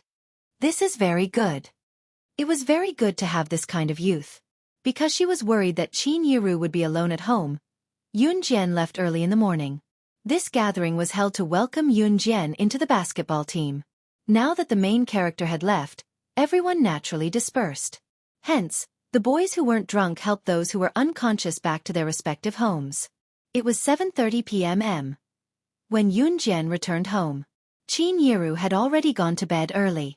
The bowls and chopsticks on the table were barely touched, but at least Qin Yiru had eaten some food. Yunjian collected the bowls and chopsticks and went back to her room to rest. The next day, Sunday. When it was almost 10 o'clock in the evening, Yunjian carried her school bag and rushed to school for evening self-study. She came early. When she arrived, there was no one in the classroom. Then more and more people came. When Lu Fian arrived, Yunjian had already been at school for half an hour. Once Lu Fian arrived at school, she sprinted to Yunjian without even putting down her bag, mumbling, Xiao Jian, bad news. Lin Mengyu's been discharged. I think she's going back to school today. Lin Mengyu? Yunjian frowned. If Lu Fian hadn't suddenly mentioned it, she would have almost forgotten who this person was. Oh. Yunjian replied softly and continued to read the book in her hand. Aya Xiaojian. Panicking, Lu Fian pushed Yunjian's book down and said seriously, Lin Mengyu's the principal's daughter. It was our school hunk, Yuaning Jun, who suppressed this incident last time. But Lin Mengyu's going back to school. With her personality, she won't act like nothing happened. I'm just worried that you'll... Lu Fian panicked even more as she spoke. Yunjian cut her off and comforted her. Since I hit her, why would I be afraid of her?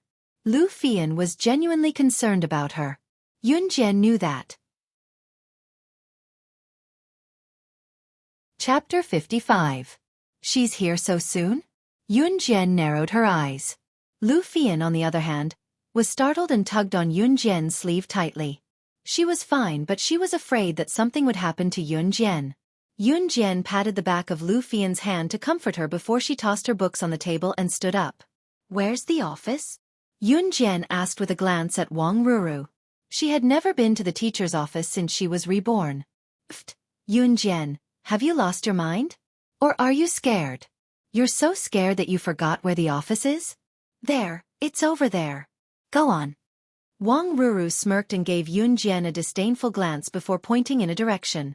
Yunjian went to where Wang Ruru pointed. Xiaojian. Lu Fian, who stood where she was, clasped her hands together tightly as she watched Yunjian disappear from her sight. The teacher's office was also in the school building and was not far from the classroom.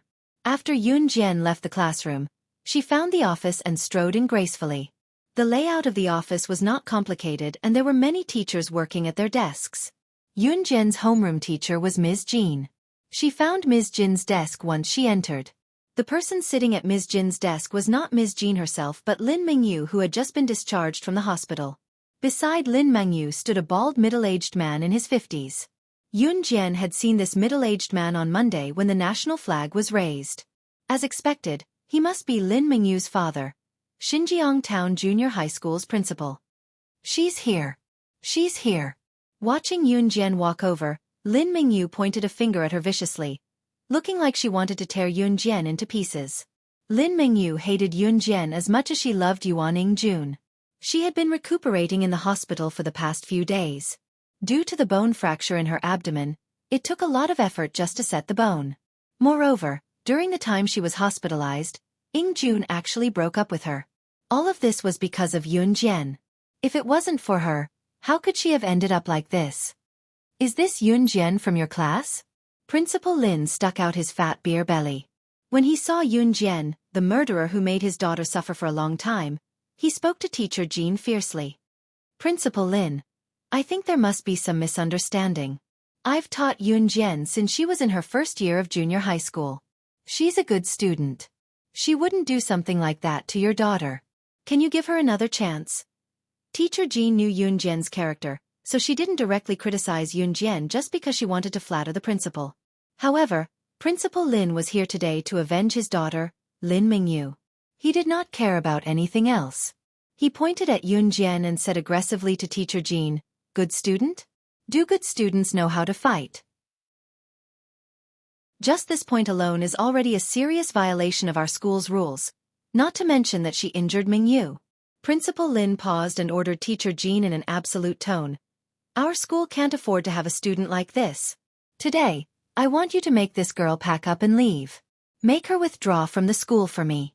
Otherwise, Teacher Jean, you know the consequences. Humph. Of course, Teacher Jean knew the consequences. She knew that Principal Lin meant that if she didn't expel Yun Jian today, she would be the one to pack up and leave. However, Yun Jian was indeed a good student in her eyes. Although her grades were a little bad, she was always hardworking. Chapter 56. Yun Jian blinked. She did not expect Teacher Jean to speak up for her. After all, there were not many people who could still uphold their teaching principles under Principal Lin's coercion, and Teacher Jean was one of them. Yun Jian naturally did not want to put Teacher Jean in a difficult position. She glanced at Lin Mengyu, who was hiding behind Principal Lin, and said, "I did hit Lin Mengyu." Everyone present, including the teachers in the office who were watching the show, was stunned. They did not expect Yun Jian to admit to it. Principal Lin's beer belly shook in anger at that. Just as he was about to retort in rage, Yun Jian snatched the right to speak again. Yun Jian continued, "Because Lin Mengyu hit me first, I'd like to ask you, Principal, if fighting is a violation of the school rules and will lead to expulsion, shouldn't Lin Mengyu be expelled together with me?" As soon as he said that, even Principal Lin's expression changed. All the teachers present were stunned. They thought that this female student would plead with Principal Lin for her, but they did not expect her to not be afraid of being expelled. She even shamelessly wanted Lin Mengyu to be expelled together with her? Did she not know that Lin Mengyu was Principal Lin's daughter? How could Principal Lin expel his own daughter? Nonsense. When did I hit you? Look at you, you're still fine. You don't look injured at all. Yun Jian, don't you have any shame? Lin Mengyu lied through her teeth, even twisting the facts.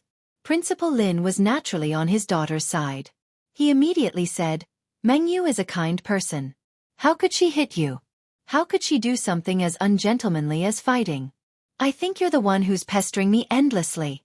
You're so young, but you're still making irresponsible remarks after hitting someone. Shameless. Xinjiang Town High School can't afford a student like you." What Principal Lin meant was, scram back to where you came from. Lin Mengyu was a kind person? Yun Jian almost laughed out loud. This joke was more amusing than a pig flying freely in the sky. The surrounding teachers sighed in their hearts when they saw that. Actually, they knew very well who was right and who was wrong. After all, everyone had seen Lin Mengyu's performance in school. However, they did not say it out loud. They did not dare to provoke the principal, so they kept it to themselves. The teachers thought, this female student of all people, why did she have to provoke the principal's daughter? She's going to be in trouble today. You have to withdraw from today's school even if you don't want to. Principal Lin roared as his body trembled in anger after he finished his string of words. Just wait for the withdrawal notice. Principal Lin glared at Yun Jian from the corner of his eyes and snorted before turning to help Lin Mengyu, who was sitting on the chair in front of Miss Jin's desk and leaving in a huff. Hey, Principal Lin, don't be angry. Yun Jian didn't know any better and said too much. Yun Jian, hurry up and apologize to Principal Lin. Teacher Jean panicked when she saw that Principal Lin was about to leave. Yun Jian's expulsion was set in stone.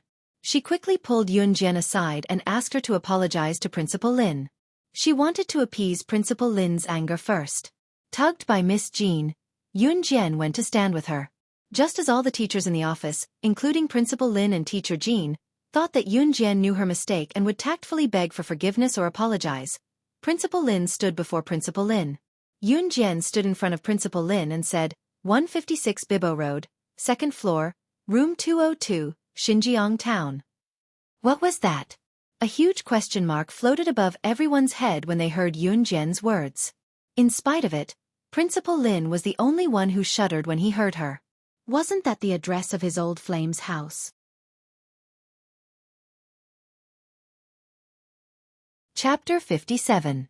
Principal Lin's expression was as ugly as if he had just eaten *tea. It was not easy for him to get to where he was today. If he was found to have a mistress as the principal of a school, there would be many people who would use this as an excuse to make a big deal out of it.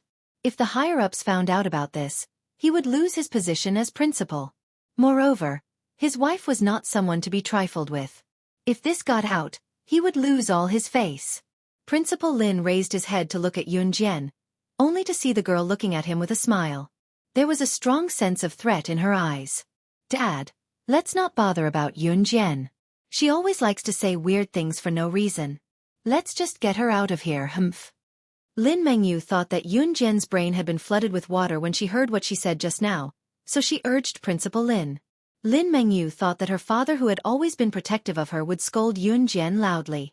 However, Principal Lin's next move shocked everyone present. Mengyu, shut up. The scene that everyone expected to see of Principal Lin scolding Yun Jian did not happen. Instead, Principal Lin scolded his own daughter, Lin Mengyu. Lin Mengyu was stunned for a while after being scolded by her own father. She looked at Principal Lin in disbelief. Dad, you scolded me? Ever since she was young, her father had always treated her the best. No matter how mischievous she was, even when she got into fights in school, her father would always stand by her side. He had never scolded her like this before. When the teachers in the office saw this scene, they were also confused. Why was Principal Lin standing on his daughter's side just now and trying his best to protect her? Yun Jian had only said one sentence, and Principal Lin had turned around and scolded his own daughter? Dad, I'm your daughter. Why are you helping that *tch Yun Jian to scold me? You've never treated me like this. Lin Mengyu felt wronged. She pointed at Yun Jian and said angrily to Principal Lin. Before she could finish, she was interrupted. Slap. A loud slap was heard. Principal Lin slapped his daughter's face. Not long after, Lin Mengyu's face began to burn. A red palm print appeared on her cheek. Principal Lin endured the pain of slapping his own daughter and continued to roar at Lin Mengyu angrily. Even his fat body trembled twice. I told you to shut up, did you hear me? To be honest, Principal Lin was still afraid that Yun Jian would tell others about him keeping a mistress. If that really happened, not only would he be humiliated and embarrassed, he might not even be able to keep his current position as principal. The price was definitely not small. Therefore, he would never allow such a thing to happen.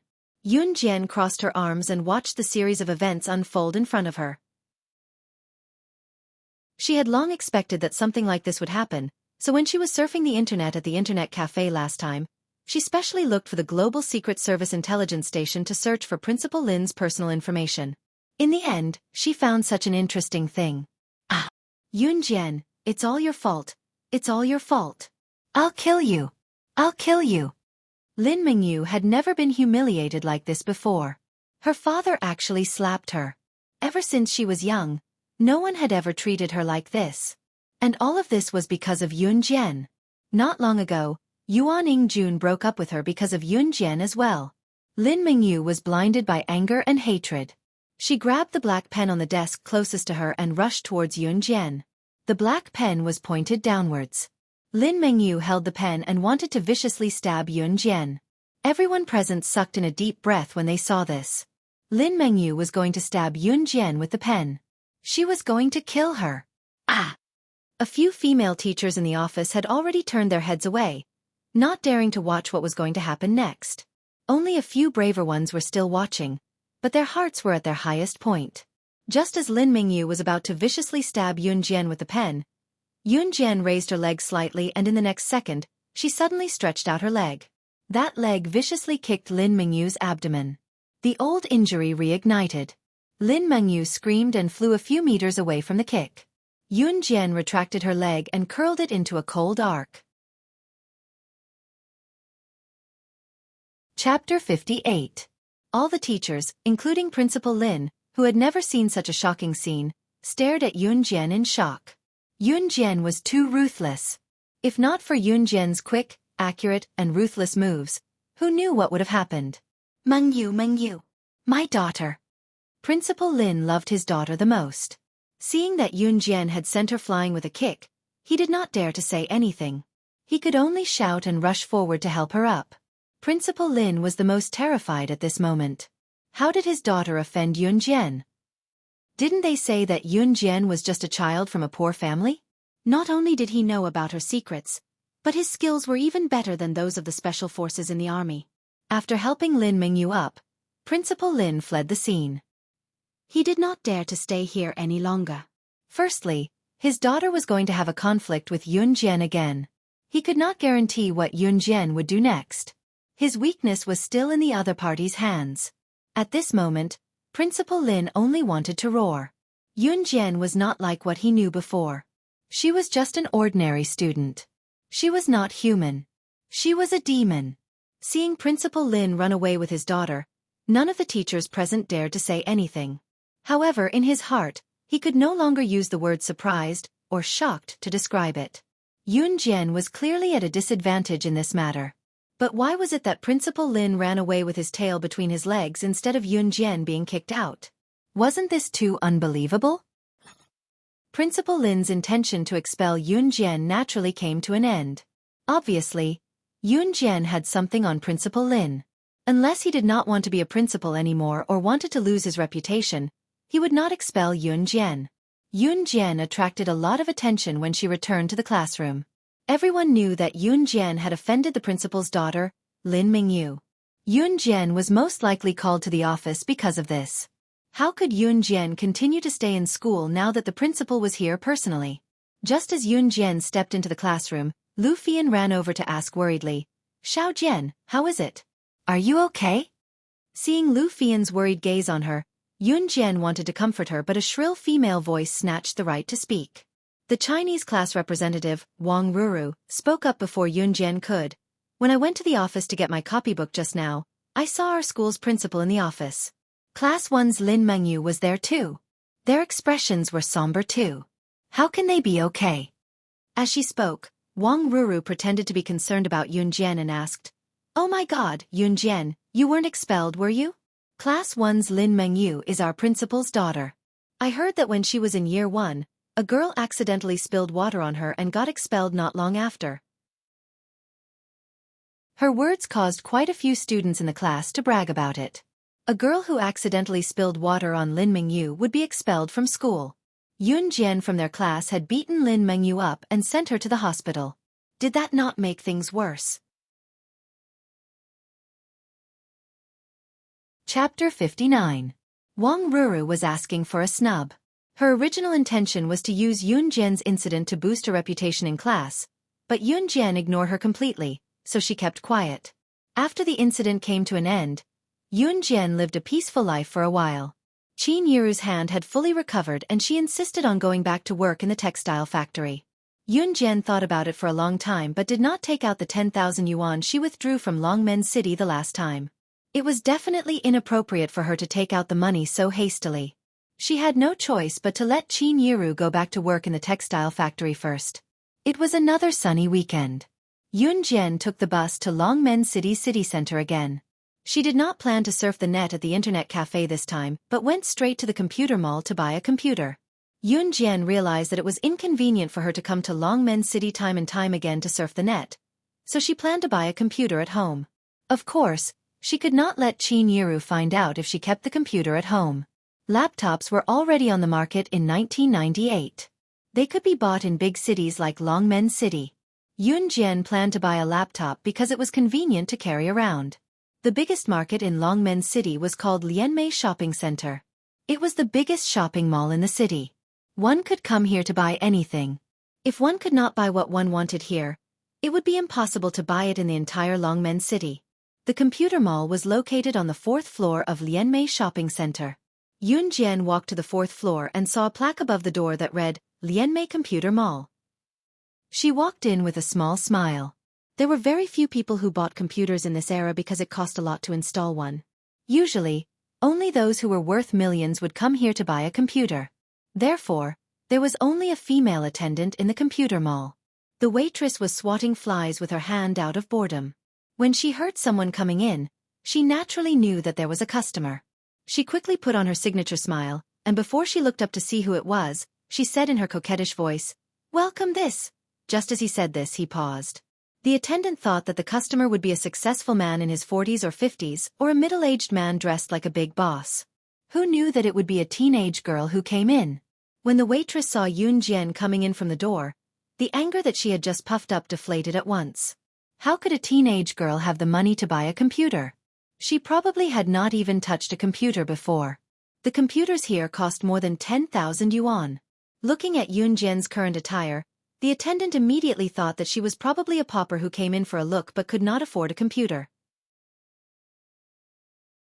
Thus, the buttocks that had just been raised immediately sat back down. Yun Jian was naturally aware of the waitress's attitude, but she paid it no mind and went straight to the display counter for the laptops.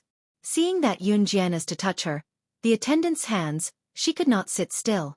Hey, don't touch it. The attendant ran over, wanting to slap Yun Jian's hand away as she said, "This laptop is the latest model. It costs more than 30,000 yuan. Don't touch it. Can you afford to pay for it if it's damaged?" What she meant was, "You're a little girl. Why did you come here to touch a computer instead of staying in school?" Chapter 60. Yun Jian was one step ahead of the waitress and withdrew her hand. The waitress wanted to slap Yun Jian's hand, but she missed. However, the waitress didn't think much of it. She said to Yun Jian in an educating tone, "Little kid, this is the 4th floor. We're not selling your favorite toys. We're selling computers. Do you know what a computer is? Something that can be used to surf the internet. Sigh, forget it. You won't understand even if I say more. Hurry up and leave." The waitress had always been proud of her profession of selling computers in the computer city. She even felt that she could sell computers here because the customers she interacted with were all big bosses. She was also someone who walked in front of others. At least in this era, there were some people who didn't even know what a computer was. They had never seen one before. The waitress naturally categorized Yun Jian as one of these people. Therefore, when she spoke, she was full of pride. She thought to herself, "I'm nothing in front of big bosses, but I can at least find some sense of superiority in front of this little girl, right?" She really didn't know where this waitress' sense of superiority came from. Yun Jian just wanted to laugh. This is the latest laptop model, ThinkPad 600. It's 13.3 inches in size. It supports a maximum amount of memory, a 5 GB hard drive, and weighs 2.5 kilograms. Miss Waitress, am I right? Yun Jian ignored the waitress's nagging and recited the laptop's attributes in one breath. Since the waitress said that she didn't know what a computer was, then she would explain the laptop's attributes to her. She originally thought that Yun Jian was a little girl who didn't even know what a computer was.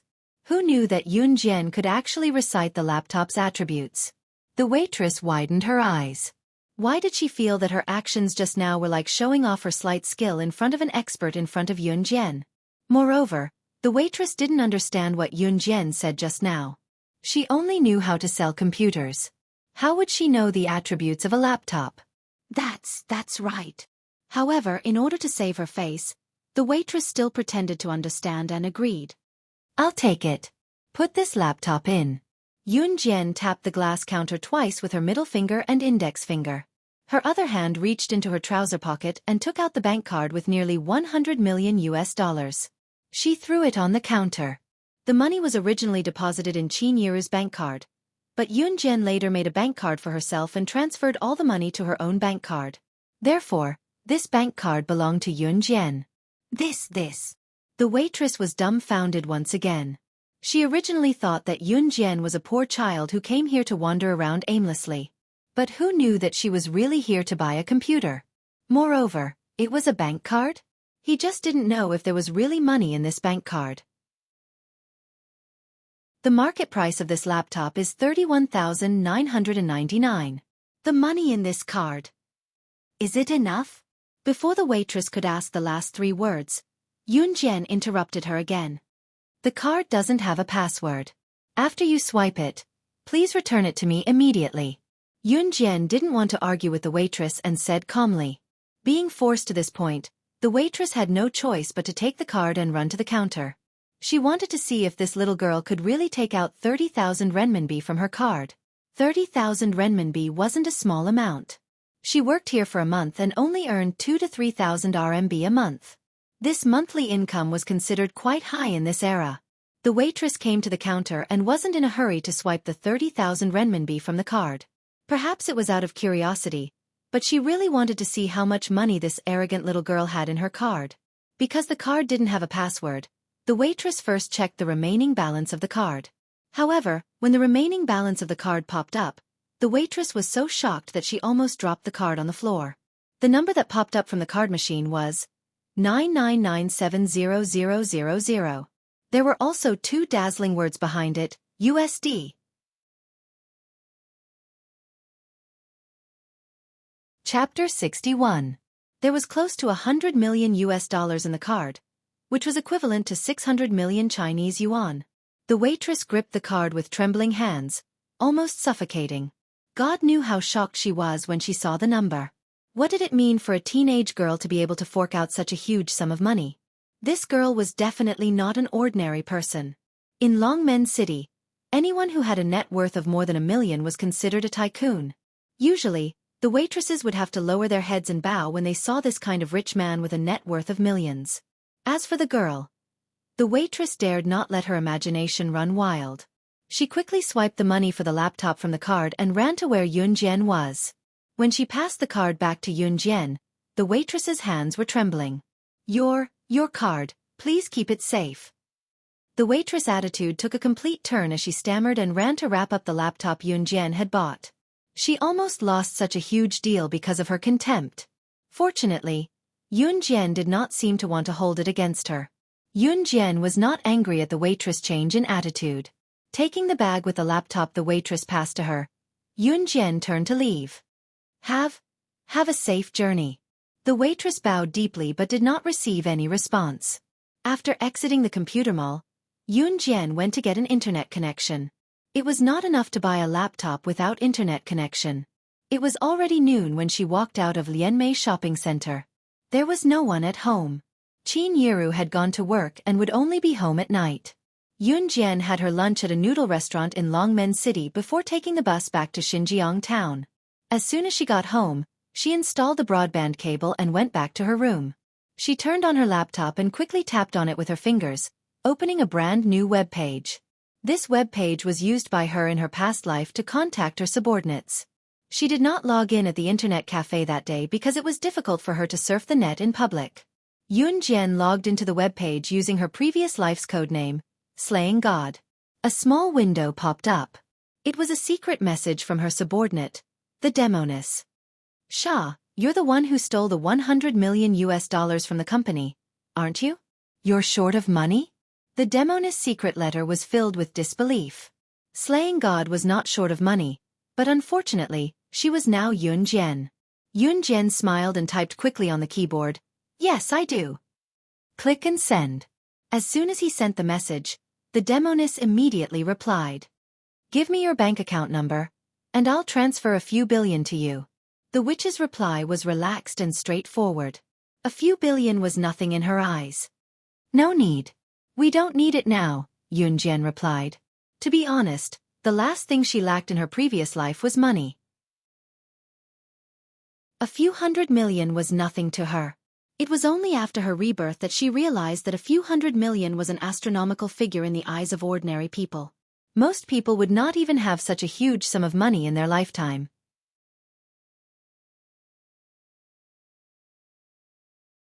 Chapter 62.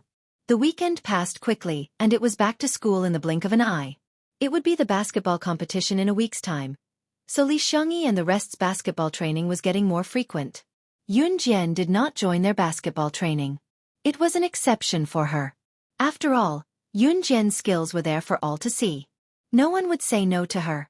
Xiao Jian, our class's evening self-study session today is cancelled. I heard that there's going to be a class activity tonight. They're going to let us perform on stage or something. Our homeroom teacher has agreed to it too, saying that it's for us to relax and adjust our learning state. Just as the art class in the afternoon ended, Lu Fian went to Yun Jian's ear in exhilaration. As the years went on, the first major test of their lives was coming to the third year of junior high, the middle school entrance examination. Under such a serious situation, it was difficult for the students to adjust their mentality to study properly. Hence, the class committee held a meeting and requested special privileges from their homeroom teacher to organize an activity during the evening self-study session to liven up the atmosphere and liven up the students. Hearing that the evening self-study session was no longer required and they could even do activities, the students in the class were overjoyed, including Lu Fian. As a matter of fact, Lu Fian went to Yun Jian to tell her about it right after class. Oh! Yun Jian was not interested in such things as she sprawled on her desk and took a short nap. Aya, Xiao Jian, don't be so nonchalant. It's rare to have an activity like this. When it's over, we won't have time to play anymore. We'll have to focus on our studies next, so you have to look happy too. Lu Fian pouted. Then, as if remembering something, Lu Fian told Yun Jian, "Right, Xiao Jian, we can sign up for the evening self-study session. I signed up and want to sing a song to liven up the atmosphere. Xiao Jian, do you want to come with me?" It was only then that Yun Jian looked up. She pressed her lips together and glanced at Lu Fian with a smile. "I'll pass." "Oh, okay then." Lu Fian could only give up. The evening self-study session came as scheduled. The purpose of the activity was to relax everyone's tense emotions. As long as they signed up with the class committee, any student in the class could go up on stage and perform a small performance. For example, singing a song or dancing. The activity this time was actually thought up by the Chinese class representative, Wang Ruru. Hence, she was the one who hosted the entire activity this time. It was obvious that Wang Ruru liked to be in the limelight, or else she would not have gossiped about Yun Jian's eyes. During the event, the atmosphere at the scene was indeed very lively. Lu Fian also went up to the podium and sang a song. Her sweet voice welcomed the applause of the whole class. Yun Jian clapped for Lu Fian as well. She sat in her seat and watched the show. After Lu Fian got off the stage, Wang Ruru held the name list of the students who came up on stage to perform. Suddenly, she glanced at Yun Jian maliciously and snorted in her heart. "Next is Yun Jian. She's going to perform a dance for us. Let's give her a round of applause." Wang Ruru glanced at Yun Jian maliciously and said. Obviously, Wang Ruru was holding a grudge. She remembered that Yun Jian did not give her face last time and ignored her, so she added Yun Jian's name to the list of people who were going to perform. Wang Ruru was well aware of Yun Jian's background. She came from the countryside, so how could she have learned how to dance? Humph! She had already written her name on the list. Yun Jian had to dance even if she didn't want to. Wang Ruru suddenly pulled out a smile, which was very strange. She was waiting to see Yun Jian make a fool of herself. Who asked her to not give her face that day? Chapter 63. The event this time was just a small class activity, so it was not as formal as a joint performance on New Year's Day. The students were only going up to sing a song or dance at the last minute to liven things up. Therefore, Wang Ruru had put Yun Jian's name on the list of students who were going up to perform. Even if Yun Jian said that she did not sign up now, the class would only think that she was being a wet blanket. Wang Ruru had considered this and was well aware that Yun Jian was from the countryside. Asking her to dance? How was that possible? She probably had never even seen a real dance before. It was obvious that she was trying to embarrass Yun Jian. As expected, the entire class clapped after Wang Ruru's speech. The applause was unusually loud. The class loved to watch the drama.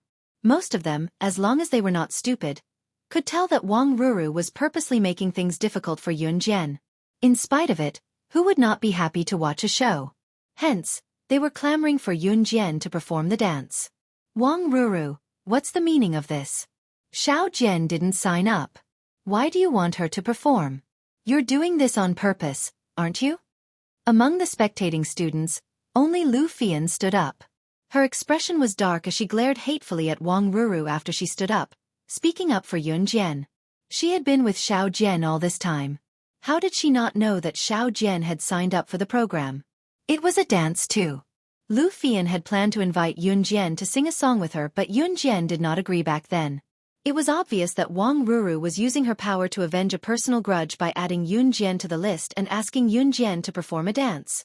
Most of them knew how to sing, or even sing the national anthem. However, most of them didn't know how to dance. Was it not obvious that they were bullying Xiao Jian? Lu Fian was the first to stand up. "What do you mean? Didn't I call out the names according to the order on the registration form? Did I just randomly add Yun Jian's name? I'm not as free as you guys." Wang Ruru refused to admit that her scheme had succeeded. After she said that, Wang Ruru suddenly made an exaggerated expression of shock, like she had discovered a new world. She looked at Yun Jian and raised her voice, asking the obvious. "Oh God, Yun Jian, don't you know how to dance? Why did you sign up for a dance then? Since you've signed up, you have to perform. Why don't you do a few moves? We're just here to liven things up. It's fine." Those who didn't know the inside story might think that Wang Ruru was easy to negotiate with and was very concerned about her classmates. Yun Jian was only amused. "You really want me to perform a dance?" This time, Yun Jian did not let Lu Fian stand up for her. She spoke first, standing up from her seat lazily and looking at Wang Ruru, her tone relaxed. "That's right. How could it be fake?" "But Yun Jian, it's fine if you don't know how to dance. Come up and do a few moves to liven things up. We're all in our class anyway. There's nothing to be shy about." Wang Ruru spoke as gently as she could, but she was over the moon. She could not wait to see Yun Jian embarrass herself later. Yeah, what's the big deal? Go up and do a dance." "Yeah." Many students in the class started to echo Wang Ruru's words. Wang Ruru wore a smile that she thought she had won. Humph, fight with her? No way.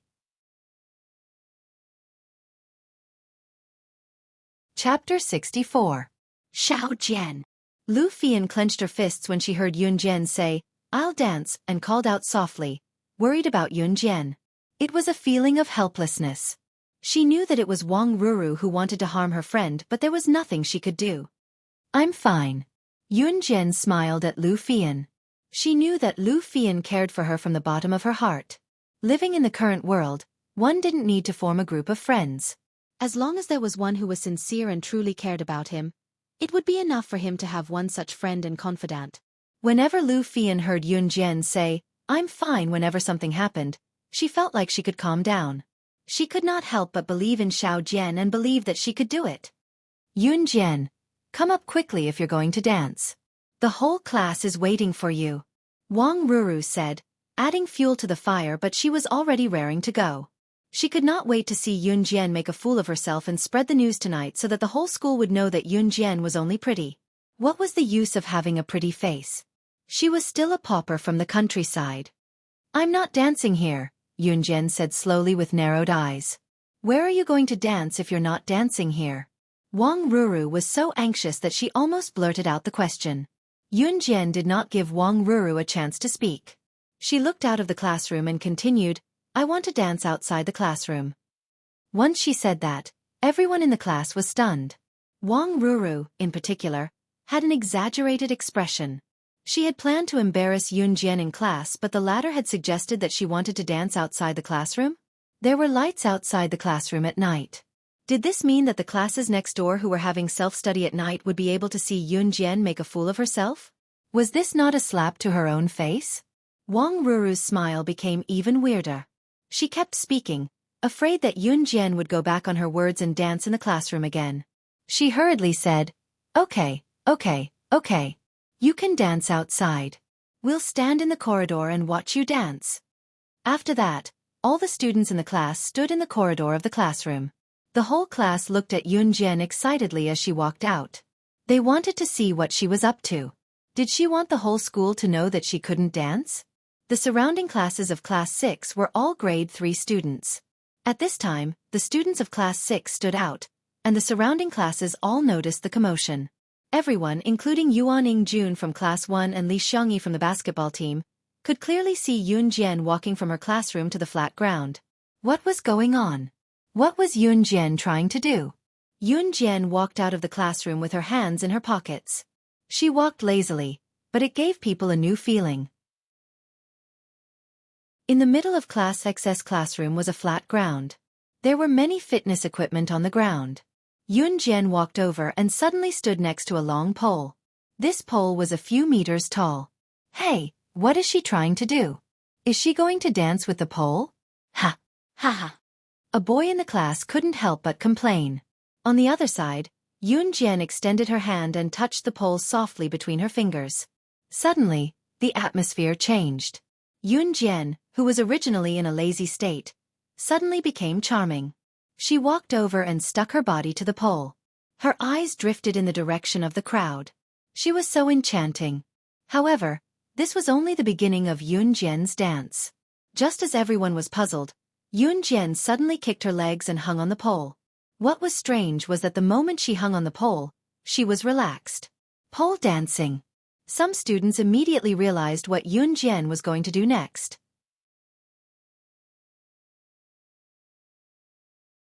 Chapter 65. Haha, Yun Jian, what are you doing hanging on the pole? Wang Ruru was stupid. She still hadn't realized what Yun Jian was doing. She couldn't help but mock her again. At this moment, a scene that made Wang Ruru's jaw drop appeared. Yun Jian held the pole with one hand. Her legs were wrapped around the pole, and she started to spin around the pole. Her every move was enchanting and charming, but it matched the rhythm of the dance and the charm of classical music. There was no accompaniment, but Yun Jian's pole dance was mesmerizing. She sucked her legs, bent her waist, and crossed her arms. She did every move perfectly. At this moment, Wang Ruru could only stare with her eyes wide open. She couldn't say a word. She originally wanted to embarrass Yun Jian, but at this moment, even a fool could tell that Yun Jian's dance was something she had never seen before. She knew that it was impossible to achieve this effect without years of practice. Yun Jian actually knew how to pole dance? Yuan Ing-jun from Class 1 was stunned. All this while, Yun Jian's beauty was well known to the public. In spite of it, she usually dressed in a plain, loose-fitting outfit that hid her figure completely. As for this pole dance, there was gentleness within the hardness. Especially when she was posing, her loose clothes clung to her body, revealing her proud curves and her slender and perfect figure. Everything was unreservedly displayed. Oh my God! So beautiful! A boy in the crowd couldn't help but shout. The atmosphere reached its peak at this moment. Until the end, when the dance ended, everyone was still stuck in their high spirits and couldn't extricate themselves. Yun Jian got off the ground easily. She smiled and looked at Wang Ruru. At this moment, Wang Ruru's feelings could no longer be described as shock. It was an expression worse than eating shit. Yun Jian retracted her gaze and walked slowly to the classroom. Pole dancing was a dance that she had to know as a secret agent in her past life. She could master the dance perfectly and bring out different charms. It was just that she did not expect to be able to dance here in front of everyone today. Yun Jian went to Wang Ruru and said with a half smile, "I'm done." As she spoke, she went back to the classroom without waiting for the other party's agreement. "Hey, Xiao Jian." Before she entered the classroom, she was stopped by Yuan Ing-jun, who ran out of Class 1.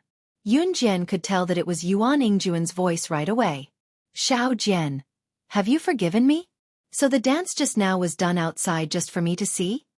Yuan Ing-jun couldn't find the dignity to run away last time, but he was still unwilling to give up. He didn't think that Yun Jian really disliked him. He merely thought that Yun Jian was just acting out of spite. After all, it was impossible to find a boy as outstanding as him in Xinjiang town.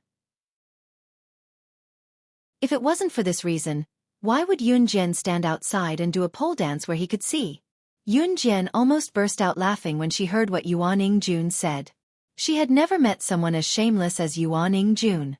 How many times had she emphasized it, but Yuan Ing-jun was still stubborn enough to come to her. It was no wonder then. When the original owner of her body was still around and Yuan Ing-jun was still dating Lin Mengyu, he would pester her like a sticky candy.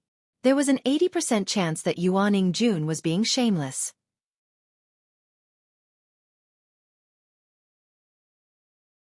Chapter 66. After Yun Jian finished speaking, she went over to call Lu Fian and walked into the classroom, leaving behind a group of people who were dumbfounded. Not long after, two things would spread around the school. The first was the news that had spread like wildfire a while ago. The school hunk courted Yun Jian, but was rejected.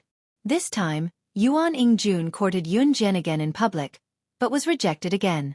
The school hunk courted Yun Jian twice and was rejected, so there would definitely be a lot of people sighing. The other thing was probably Yun Jian's pole dance. These two things both revolved around Yun Jian. At this moment, the main character of these two things had already returned to the classroom, lying on the table with her eyes closed, sleeping lazily. Yun Jian could feel that she was no longer as interested in everything around her as she was a few days ago when she first came here. The students who were standing at the door had all returned to the classroom to continue their activities for the night. Yuan Ingjun, on the other hand, had no choice but to return to the classroom since it was self-study time now. Before Yuan Ingjun left, he took a few more glances at Yun Jian. A strange conspiracy formed in Yuan Ingjun's heart. Alright, since this Yun Jian doesn't know what's good for her, then I'll. Wang Ruru wanted to frame Yun Jian but failed, and instead made a false accusation, which made Yun Jian stand out even more. She was very unhappy, but there was nothing she could do, so she could only thicken her skin and continue to host the activities. As time passed, it had already been more than a month since Yun Jian's rebirth, and the school was about to hold its monthly exam. Next week was the basketball competition, so Li Xiangyi and the others trained even harder for the competition. Sometimes, they even needed Yun Jian's help to guide them. Of course, Yun Jian didn't refuse. After a month of leisure, it wasn't a good idea to continue like this. She had yet to avenge her brother in her previous life. How could she continue to be so carefree? That night, Yun Jian logged into the website she used to contact her subordinates and took the initiative to contact the Kosha mercenaries. This time, she didn't contact Tiger Leopard, but the other leader of the Kosha mercenaries, codenamed Snake. Lizard. She left Snake. Lizard with a long list of addresses and a simple order. Come quickly. The address was naturally her current address, but she did not specify Xinjiang town. Instead, he wanted Snake. Lizard to wait for him at a hotel in Longmen City. Among the Kosha mercenaries, the one she thought the most highly of was Snake. Lizard. It could be said that Snake. Lizard was his right-hand man in his previous life. The organization that killed her brother was definitely not ordinary. She had to think about it carefully. The only person she trusted now was Snake. Lizard, so she had to come alone. Snake Lizard was just a code name. However, Snake Lizard herself was just like her code name. She was a scorpion woman. The Snake Lizard was best at using poison. Just as the message was sent, a reply came in 10 minutes later. I'll be there right away after I'm done with what I'm doing. In her previous life, Yun Jian was able to stand at the top of the secret agent leaderboard and even the top boss of the Kosha mercenaries in the world. She had plenty of capable subordinates around her. Of course, she had to have subordinates. The prerequisite was that she was strong. Xiao Jian, why is the light in your room still on? Aren't you going to sleep? It's almost 10. You still have class tomorrow. Qin Yiru's voice called from outside the door. Qin Yiru had always slept earlier than Yun Jian. She had gone to the toilet after waking up today and noticed that the light in Yun Jian's room was still on, so she came over to inform her. I'm going to sleep now, Yun Jian replied. She then closed the laptop and hid it before getting out of bed barefoot to turn off the light. She had bought the laptop behind Qin Yiru's back, so she could not let her know.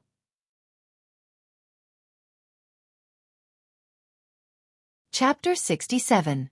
Early in the morning the next day, Yun Jian ran a few laps around Xinjiang town before going home.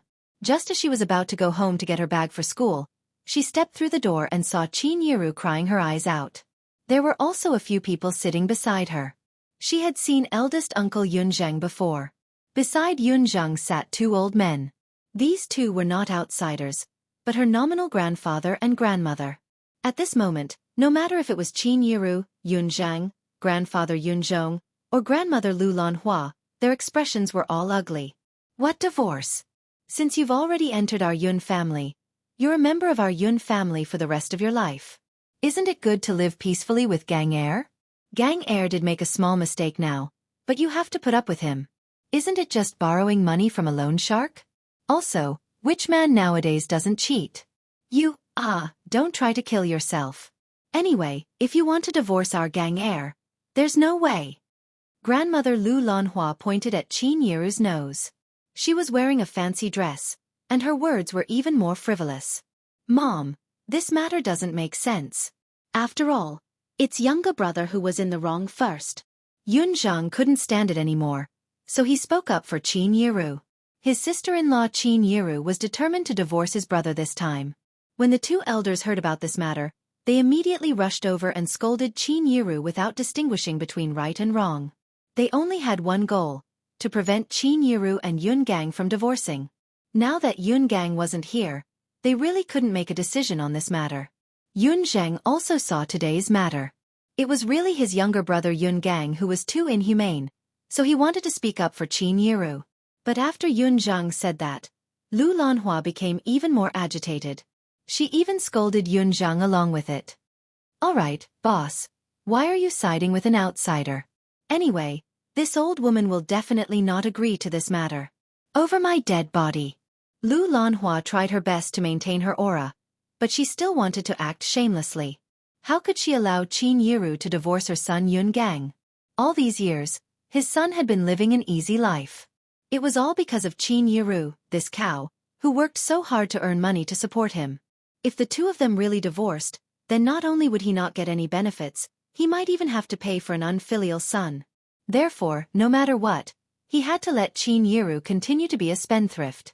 Grandpa Yun Zhong didn't say a word. Instead, he took out his cigarette and started smoking. His expression was very serious. Under the coercion of Lu Lanhua, Qin Yiru could only cry. In the end, she didn't have the guts to go against the old man. Moreover, Yun Zhen's grandmother, Lu Lanhua, was a well-known shrew and tomboy in town. She was good at quarreling and unreasonable. Qin Yiru could not win against Lu Lanhua at all. Then you can go to hell. Yun Jian, who was standing at the door, heard Lu Lanhua's threat of, if you don't agree to my request, I will go to hell. She walked in. Her tone was very calm, but it caused people to be in turmoil. Qin Yiru had been married to Yun Gang for so many years.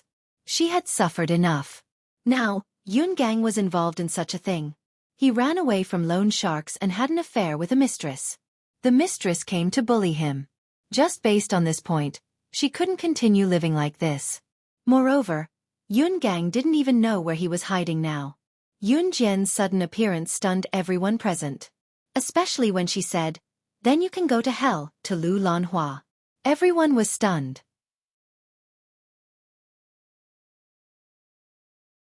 Chapter 68. While they were still in a daze, Yun Jian was already standing in front of Qin Yiru. She could find her grandmother, Lu Lanhua, in the original owner's memory. She was rude, unreasonable, and unreasonable. Usually, Qin Yiru had to suffer from Lu Lanhua's anger. But Qin Yiru's personality was like that. She would not compete with the elderly, so she was always bullied. You want me to die? You don't even acknowledge your grandmother. You unfilial daughter. Where is the justice? Lu Lanhua was the first to react. She made a face that looked like she could barely catch her breath and pointed a finger at Yun Jian, barking fiercely. Lu Lanhua was an old woman who favored boys over girls. If it was Yun Yi who stood here and spoke to Lu Lanhua in such a tone, Lu Lanhua would never speak to Yun Yi in such a tone. It was a pity that Yun Jian was a girl, so Lu Lanhua found her an eyesore. There was a difference between a granddaughter and a grandson. Didn't you say it yourself? My mother wants to divorce Yun Gang. Unless you die, you won't agree? Yun Jian narrowed her eyes and her long eyelashes fluttered. When everyone heard this, their hearts skipped a beat. Lu Lanhua did say this just now, but everyone knew that grandmother Lu Lanhua had only said it out of anger to threaten Qin Yiru. How would she dare to really die? In spite of it, Yun Jian spoke frankly. Glaring coldly at her nominal grandmother, she enunciated, "Since you don't agree, you can go to hell. My mother will not continue living with Yun Gang. This marriage must be divorced." Yun Jian called Yun Gang by his name. It was obvious that she did not treat Yun Gang as her father. A father like this was not a father at all. Is it up to a little kid like you to interfere in whether your mother wants to divorce or not? Lu Lanhua was so angry that she took a few deep breaths. Finally, she gritted her teeth and shouted at Yun Jian and Qin Yiru. Fine, divorce. But the two of you must become monks with nothing. You're not allowed to take anything from this room.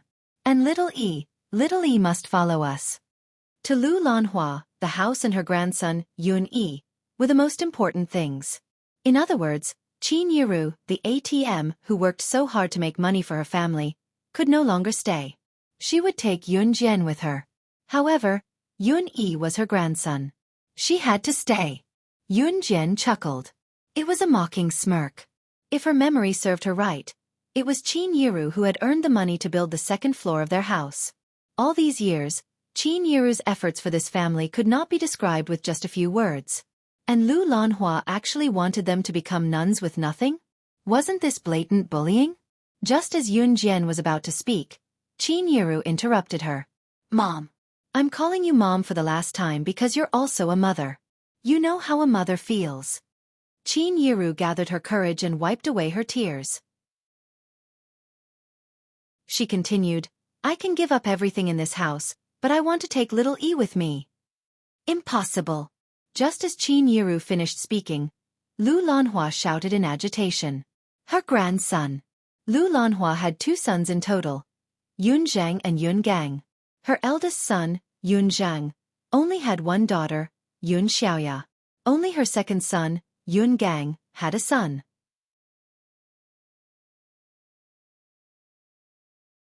Chapter 69. Qin Yiru was truly disappointed that things had escalated to this point. She could still give in to Lu Lanhua if it did not involve the child's upbringing.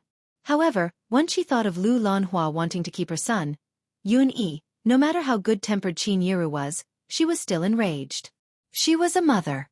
She could give up the money she had worked so hard to earn all these years, but she had to take her children with her. All the houses here belong to you guys. I won't take them, but Xiao Yi and Xiao Jian are my children. I'll take them with me. Yun Jian held Qin Yiru's hand, giving Qin Yiru, who was on the brink of despair, some courage. It was the first time Qin Yiru spoke angrily to Lu Lanhua. No matter how good-tempered a person was, they would be forced to lose their temper.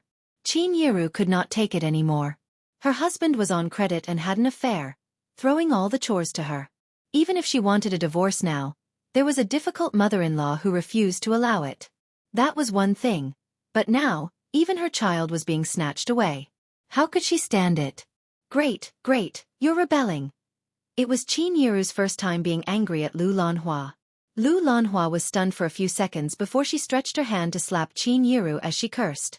Before Lu Lanhua's slap could land on Qin Yiru's cheek, however, a slender hand caught the old, wrinkled hand. Slap. Yun Jian gave Lu Lanhua a slap with a backhand. The surroundings were quiet, but the slap was loud and clear. Everyone present was dumbfounded by what they saw. No matter what, Lu Lanhua was an elder. No one present thought that Yun Jian would slap Lu Lanhua in public. A granddaughter slapping her grandmother? While everyone watched the scene in shock, Yun Jian chuckled, sending chills down their spines. Try hitting my mom if you dare. I guarantee that you'll walk out of here alive. Don't say that Yun Jian did not respect her elders or that she had gone overboard. She admitted that she was not a good person.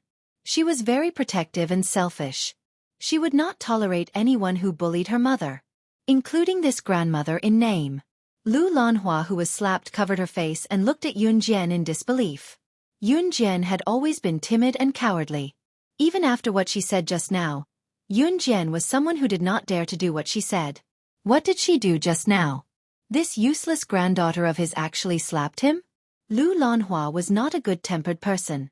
As mentioned earlier, Lu Lanhua was a famous tomboy in town. She had her ways when it came to quarrel, and she was unreasonable. After being slapped by his own granddaughter today, how could he let it go so easily? Well, you've learned how to be mean? You even dare to hit your own grandmother? Do you think I'm an old woman? Do you think I'm too old to hit you? If I don't teach you a lesson on behalf of your shameless mother today, you won't be done. Lu Lanhua rolled up her sleeves and walked towards Yun Jian angrily. Mom, don't be angry, don't be angry. Let's talk this out. Yun Zheng quickly grabbed Lu Lanhua's arm to stop her. Ha! Yun Jian only smiled at Lu Lanhua's words. Would she be afraid of Lu Lanhua? Enough! At this moment, Grandfather Yun Zheng, who had been standing silently at the side, suddenly slammed the table and roared. Lu Lanhua immediately quieted down at Yun Zheng's roar. It seemed that old Master Yun still had some authority. At least in front of Lu Lanhua.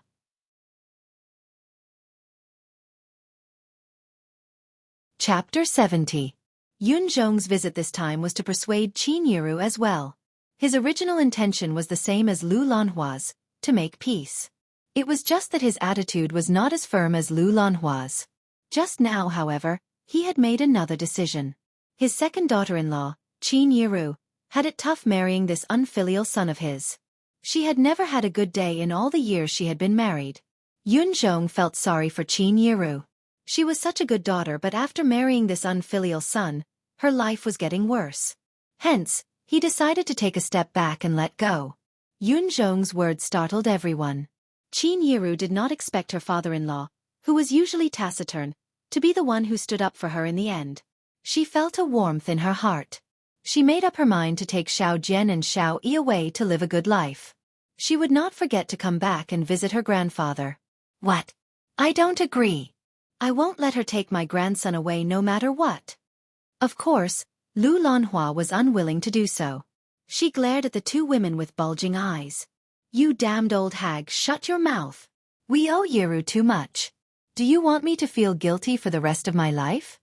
Yun Zheng slammed the table a few times as she roared at Lu Lanhua. She was so close to slapping Lu Lanhua's face. Lu Lanhua was still afraid of the old man's rage. Despite her rage, she kept her mouth shut reluctantly. Yun Zheng took a few breaths to calm his tone before looking at Qin Yiru and Yun Jian with a sigh. Yiru, when Yun Gang, this unfilial son, comes back, go and settle the divorce procedures. You can continue living in this house for now. Sigh, what a sin, what a sin! As he sighed, Yun Zheng dragged his heavy body and walked out slowly. Yun Zheng was going home. Just as Yun Zheng stepped out of the house, Lu Lanhua turned to glare at Qin Yiru. Scram if you want to. This house belongs to my ganger. With that, she glared fiercely at Yun Jian before following Yun Zheng out. Yun Zheng was the most embarrassed. He didn't know what to say, so he just smiled helplessly and left. Only Qin Yiru and Yun Jian were left behind. When Yun Jian saw that those people had finally left, she gently patted Qin Yiru's shoulder and gently comforted her. Yun Jian hugged Qin Yiru and comforted her in a low voice. Mom, we've survived all those tough times in the past. As long as you, my brother, and I are still around, what difficulties can't we overcome? Qin Yiru did not say anything, but Yun Jian could feel that Qin Yiru's tears had wet her shoulder. As long as we're still here, what difficulties can't we overcome? Yun Jian planned to use this opportunity to move her home to Longmen City and leave Xinjiang town for good. Of course, this plan was not far off. The monthly exams would be held on Monday and Tuesday next week, while the basketball match was scheduled for Friday morning. Many students in the class wore a long face as the monthly exams approached. If they did not do well in the monthly exams, they would be reprimanded again when their parents found out about the results. Therefore, the students were reading aloud in their revision books before the exams began. Xiao Jian, how's your preparation going? Lu Fian looked at Yun Jian with a troubled expression, feeling a little nervous as the exams were about to begin. No problem, Yun Jian replied. It was fine if she did not prepare. After all, this level of paper was a piece of cake for her. Everyone knew that Yun Jian's grades were at the bottom of the class. Every time the exams came, Yun Jian was the one who was most troubled. Yun Jian's "no problem" attracted a lot of attention from the students. However, Wang Ruru heard Yun Jian's words. She was still holding a grudge about what happened last time, so she could not help coming over to mock Yun Jian when she heard that she was no problem with her studies. You're tuning in to the Xueqi's Martial Arts Saga YouTube channel. Don't forget to subscribe and join us on this journey to catch the most captivating stories.